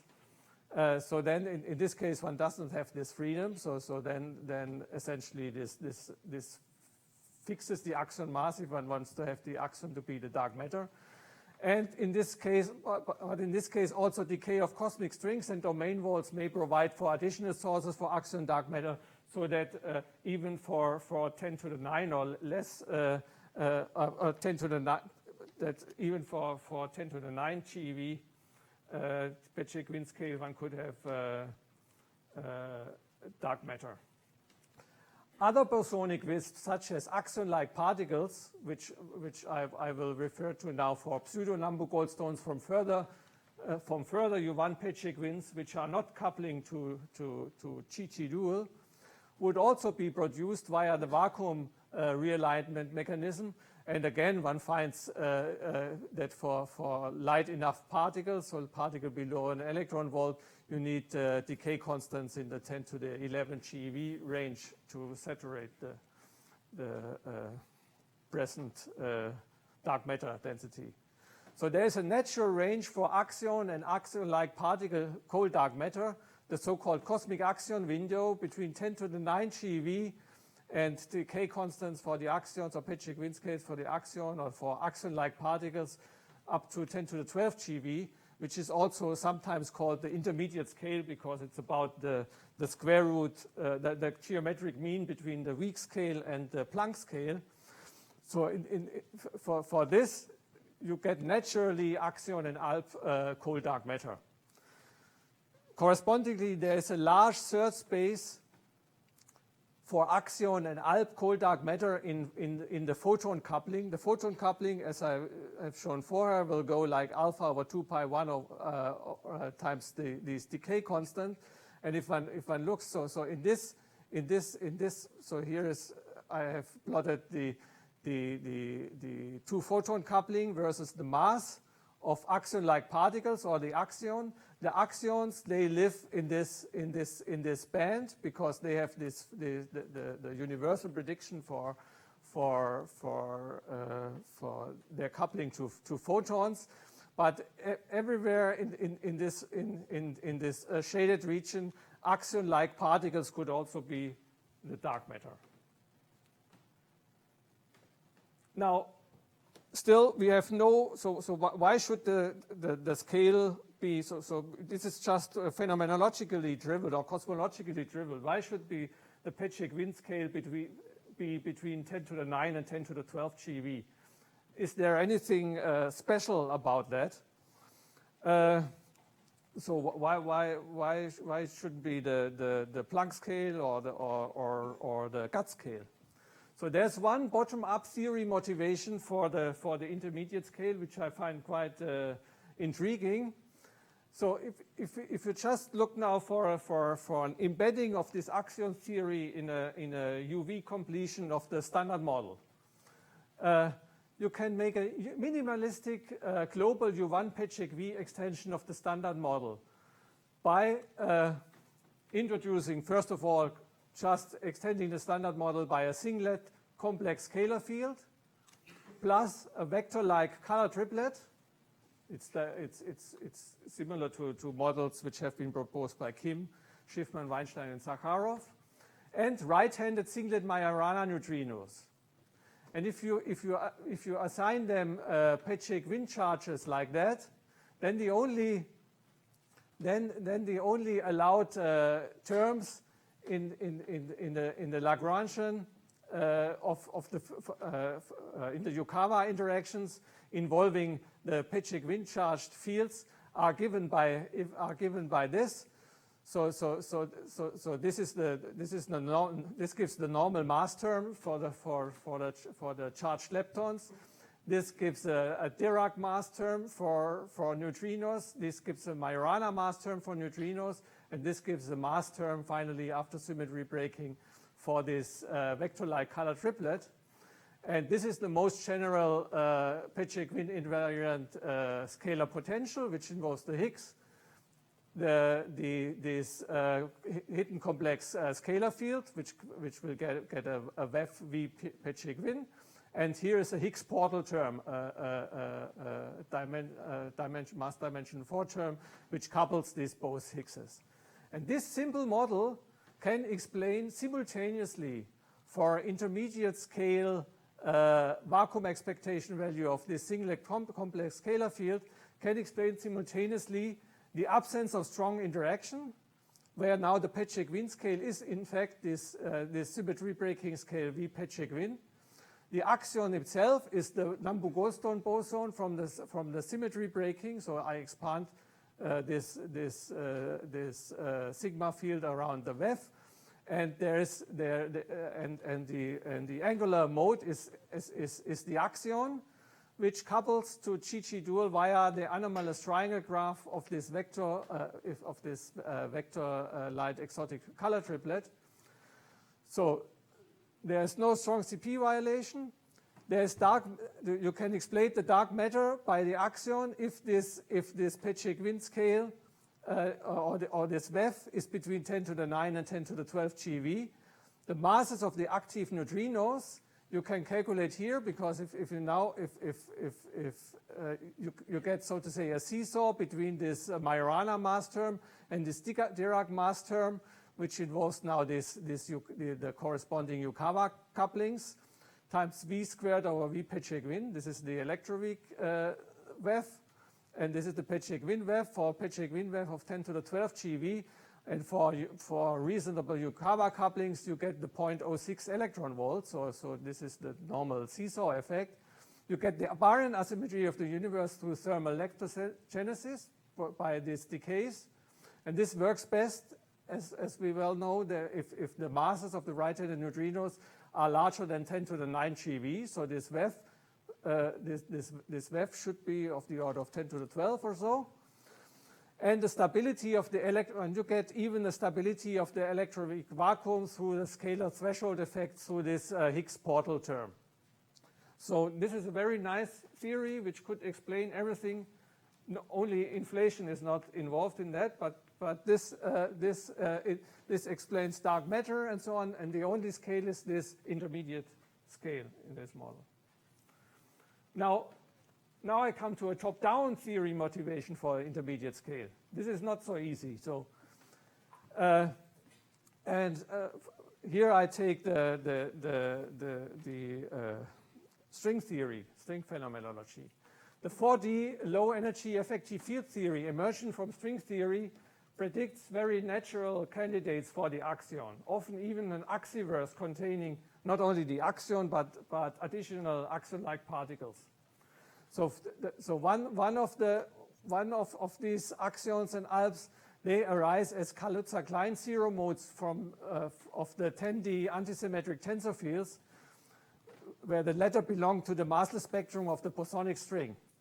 So the shift symmetry in this case you get from gauge invariance, and the number of in 10 dimensions. The number of alps depends on the topology or the number of cycles which the extra dimensions have.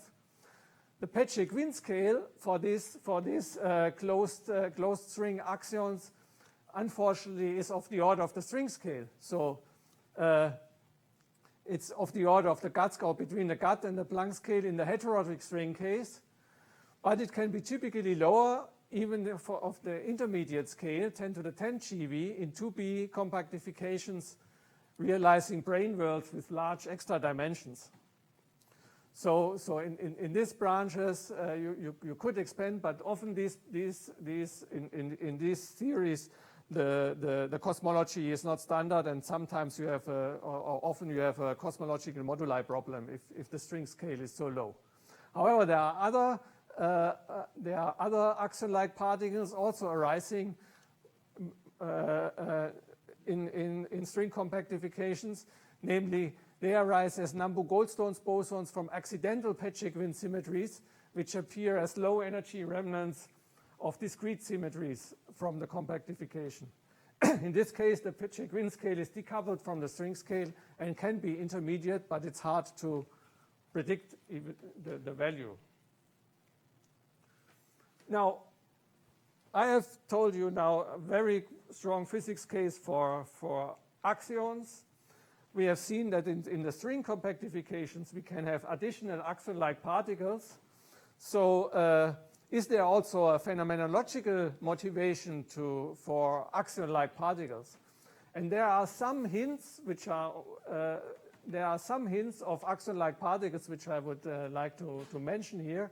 So first of all, one hint is the anomalous very high energy transparency of the universe.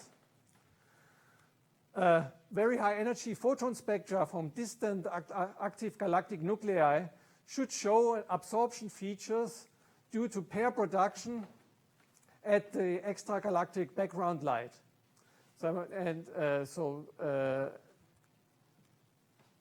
That's clear that this should happen.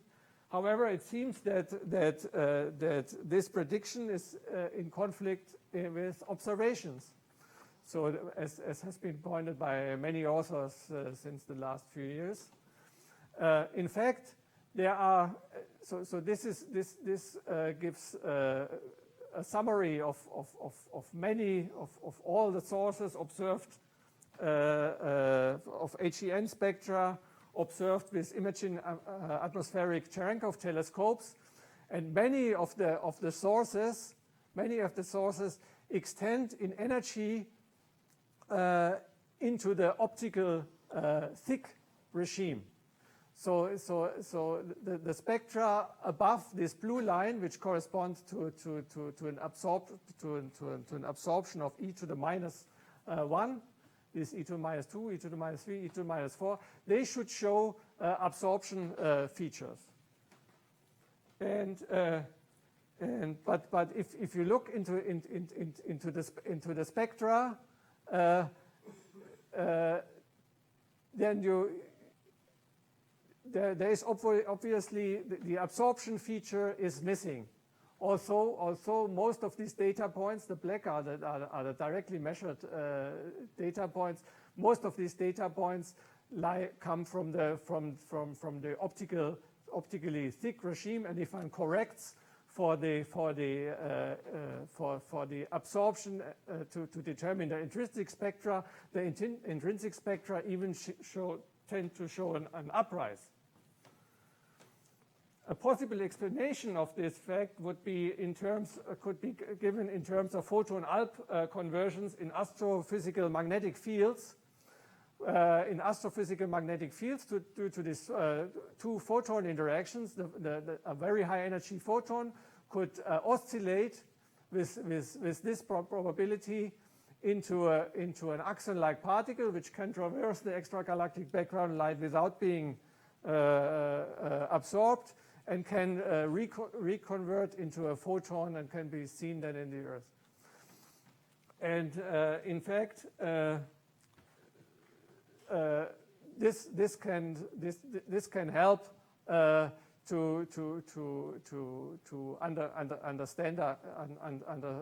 understand or fit the data much better than before. So here recently, a group has determined a lower bound on the axion photon, on the Alp photon coupling from which should be fulfilled if you want to explain the absence of if you want to explain the very high energy photon spectra of distant sources. And this is the region which is so to say favored by this. Here is the mass, and here is the coupling. Now, so in numbers, the axion or the Alp photon coupling should be larger than 10 to the minus 12 GeV to the minus 1, and the mass should be less than 10 to the minus 7 electron volt. There are more astro hints for intermediate scale axion and Alps.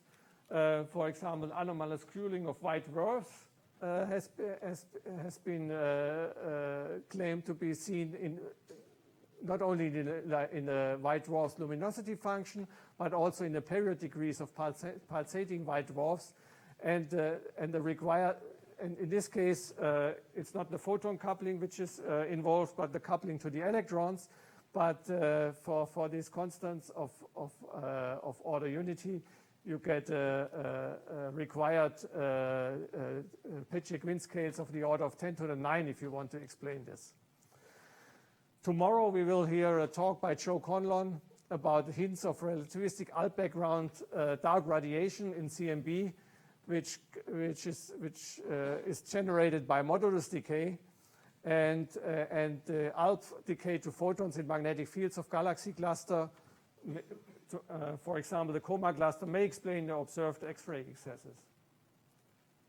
Now, we have seen, so there's quite a strong physics case to look for axion and Alps with decay constants in the intermediate scale range. Fortunately, this range can be searched for in the foreseeable future, in the next 10 years, or can be attacked with different means, namely with haloscopes, where one is directly looking for dark matter axion and Alps, with light shining through a wall experiments, where one is doing the production and detection of axion-like particles in the laboratory, and with helioscopes, as I will show now in the last few minutes. So haloscope searches, these have been proposed by Pierre Sikivi in '83. So the idea is one uses again the two photon coupling of the axion, so of an Alp. If the axion or the Alp is a dark matter, it can convert into a real photon in a microwave cavity placed in a magnetic field. So here is the microwave cavity placed in a magnetic field. So the magnetic field is a virtual photon, and the real photon can appear. And of course, the frequency of the real photon will be exactly the mass of the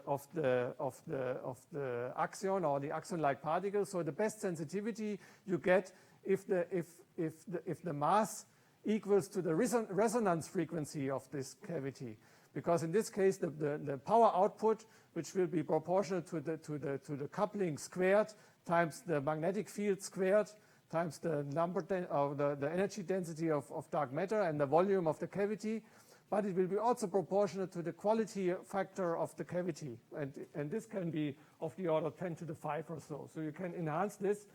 The bad thing is, of course, that you have to tune the cavity. Then you have to, because the cavity has one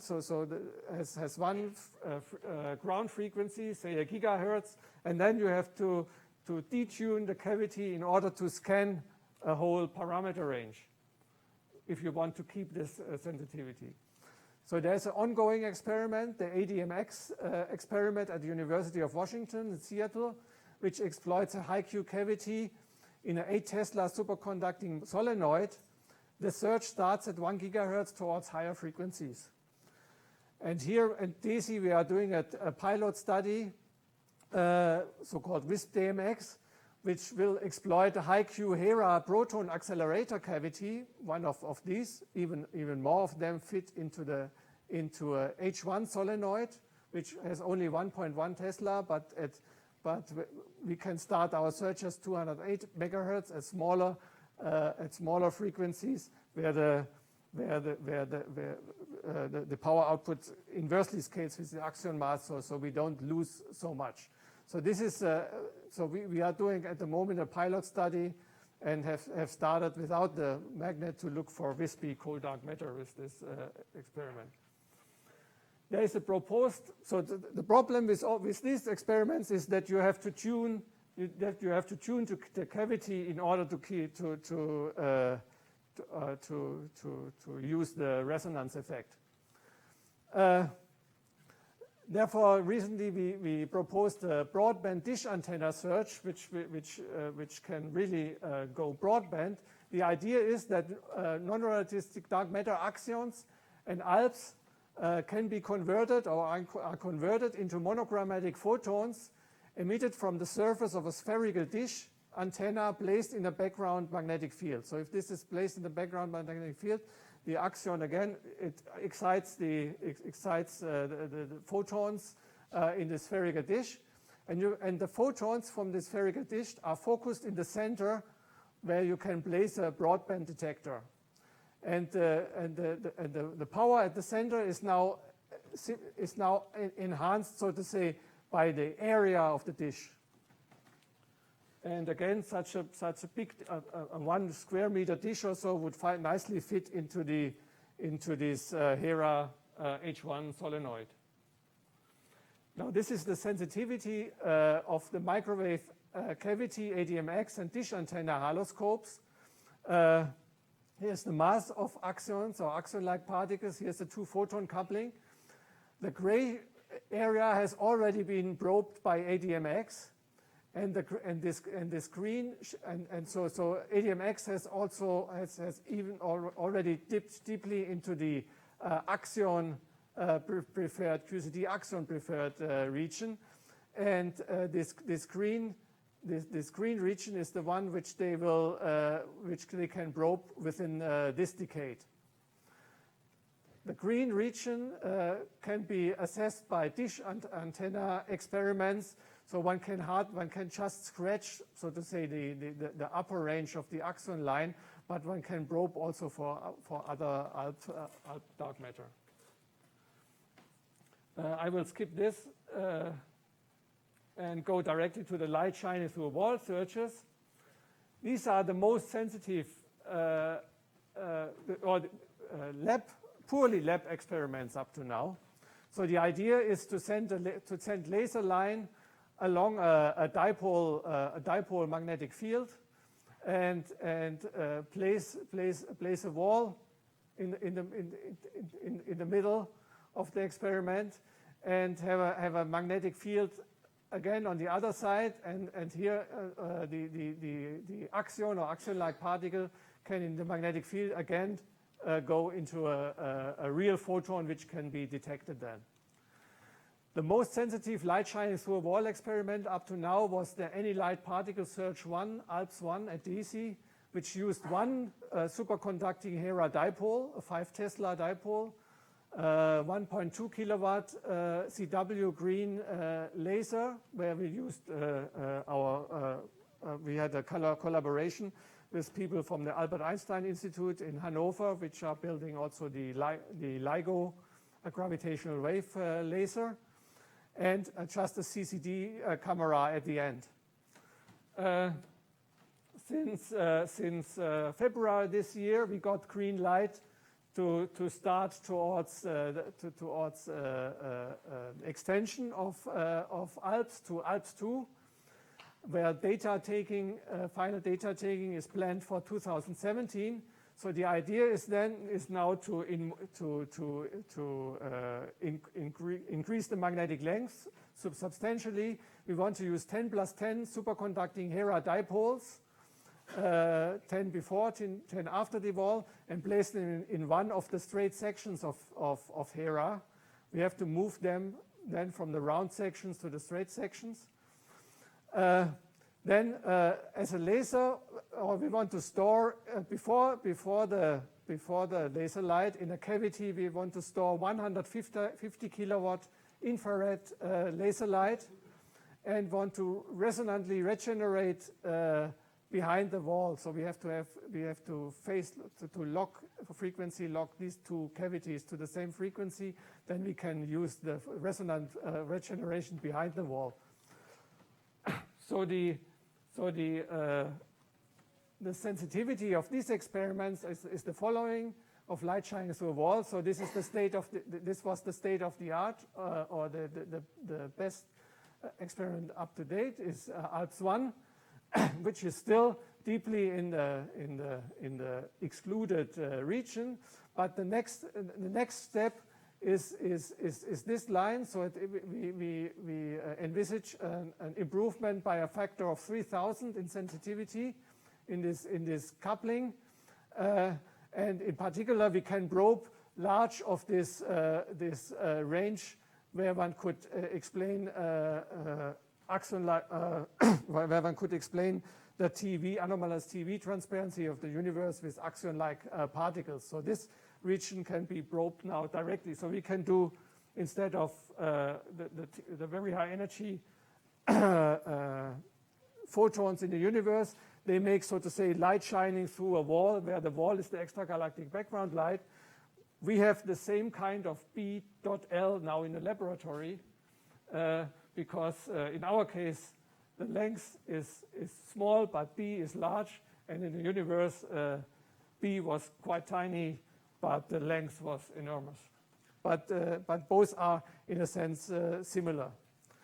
Now, finally, I come to the helioscopes. So the most sensitive helioscope up to now was the CERN Axion Solar Telescope CAST, which used the superconducting LHC dipole magnet pointing to the sun and looking for axion produced in the center of the sun. Axion produced in the center of the sun have kilo electron volt energies. Therefore, you need X-ray detectors. And this experiment, there is now a proposed successor, the so-called International Axion Observatory. This month, we have given a letter of intent to the SPSC at CERN for this axion experiment, for YAXO. This will then now no more. This will make an end to using just recycle things from accelerator physics. Here one wants to have a dedicated superconducting toroidal magnet with a much bigger aperture than CAST, but with the same kind B.L. One might want to use extensive use of X-ray optics and low background X-ray detectors. And with this experiment, one can improve the limits from CAST, which were here at 10 to the minus 10, TeV to the minus 1, by nearly 2 orders of magnitude, and also deeply go into the QCD axion plane. So I come to my summary. There's a strong physics case for axion and ALPS. So the solution of strong CP problem gives a particularly strong motivation for the existence of the axion. For intermediate scale decay constant, the axion and the ALPS are natural cold dark matter candidates. And in many theoretically appealing UV completions in the standard model, in particular in completions arising from strings, there occur intermediate scale axions and ALPS automatically. ALPS can explain the anomalous transparency of the universe for very high energy gamma rays, and they may explain soft X-ray excesses from galaxy clusters. But what I find most important is that the intermediate scale region in axion and ALP parameter space can be tackled in the upcoming decade by a number of experiments, by haloscopes, light shining through wall experiments, and helioscopes. So stay tuned. Thanks.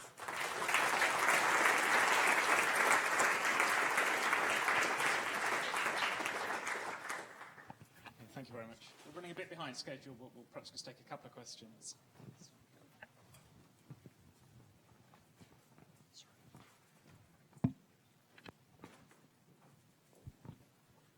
In order for this photon action conversion to explain the apparent transparency of the universe, you need, of course, the intermediate intergalactic magnetic field to be how strong? Here what I showed you. You see, here it was. There were this here. here, this was, I have not the numbers here, but here was an optimistic magnetic field, optimistic and fiducial. So you need not more. You can do with much less than nanogauss. But Much less than nanogauss. No, not much less, but order nanogauss. Yeah. Okay, thank you. I don't. We have to. I will give you the numbers. First of all, thanks for a fantastic review. So I just have a question, perhaps you already know, that in particle physics, we invoke singlets, standard model singlets, to hide our uncertainty, hide our ignorance. Yeah, Okay. yeah. Now, as soon as we have invoked to explain this theta QCD, which has to be less than 1 part in 10 raised to 10 to explain the observations, we have invoked axion, singlet. So how much fine-tuning am I making in this process? Because technically speaking, we have a beautiful mechanism which doesn't invoke this axion, Barr-Nelson mechanism. So why don't we? Why have we given up on Barr-Nelson mechanism? Yeah. Which doesn't require. I mean, of course, there is also a fine-tuning. Yeah. It's technically more natural. I think I think in the models where you, I mean, yeah, you are thinking about the. I mean, you could think that you.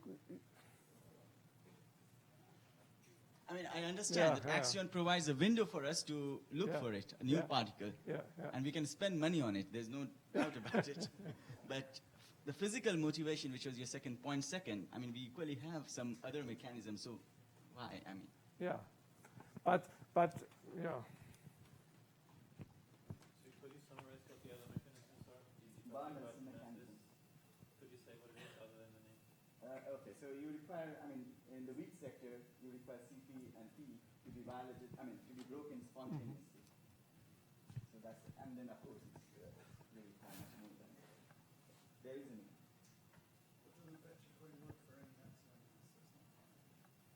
Just because it works for anything doesn't mean that you have to have a strong motivation. The strong motivation should come from whether it's technically natural or not. That's what the physics is. I think for the string axons, for example, I mean, there is no. Well, at low energy, string theory provides so many degrees of freedom that it doesn't have a unique. Oh, you see. Okay. Yeah. Okay. It's clearly a very interesting discussion here, but we should probably defer it to lunch. Okay, so let's thank all speakers this morning.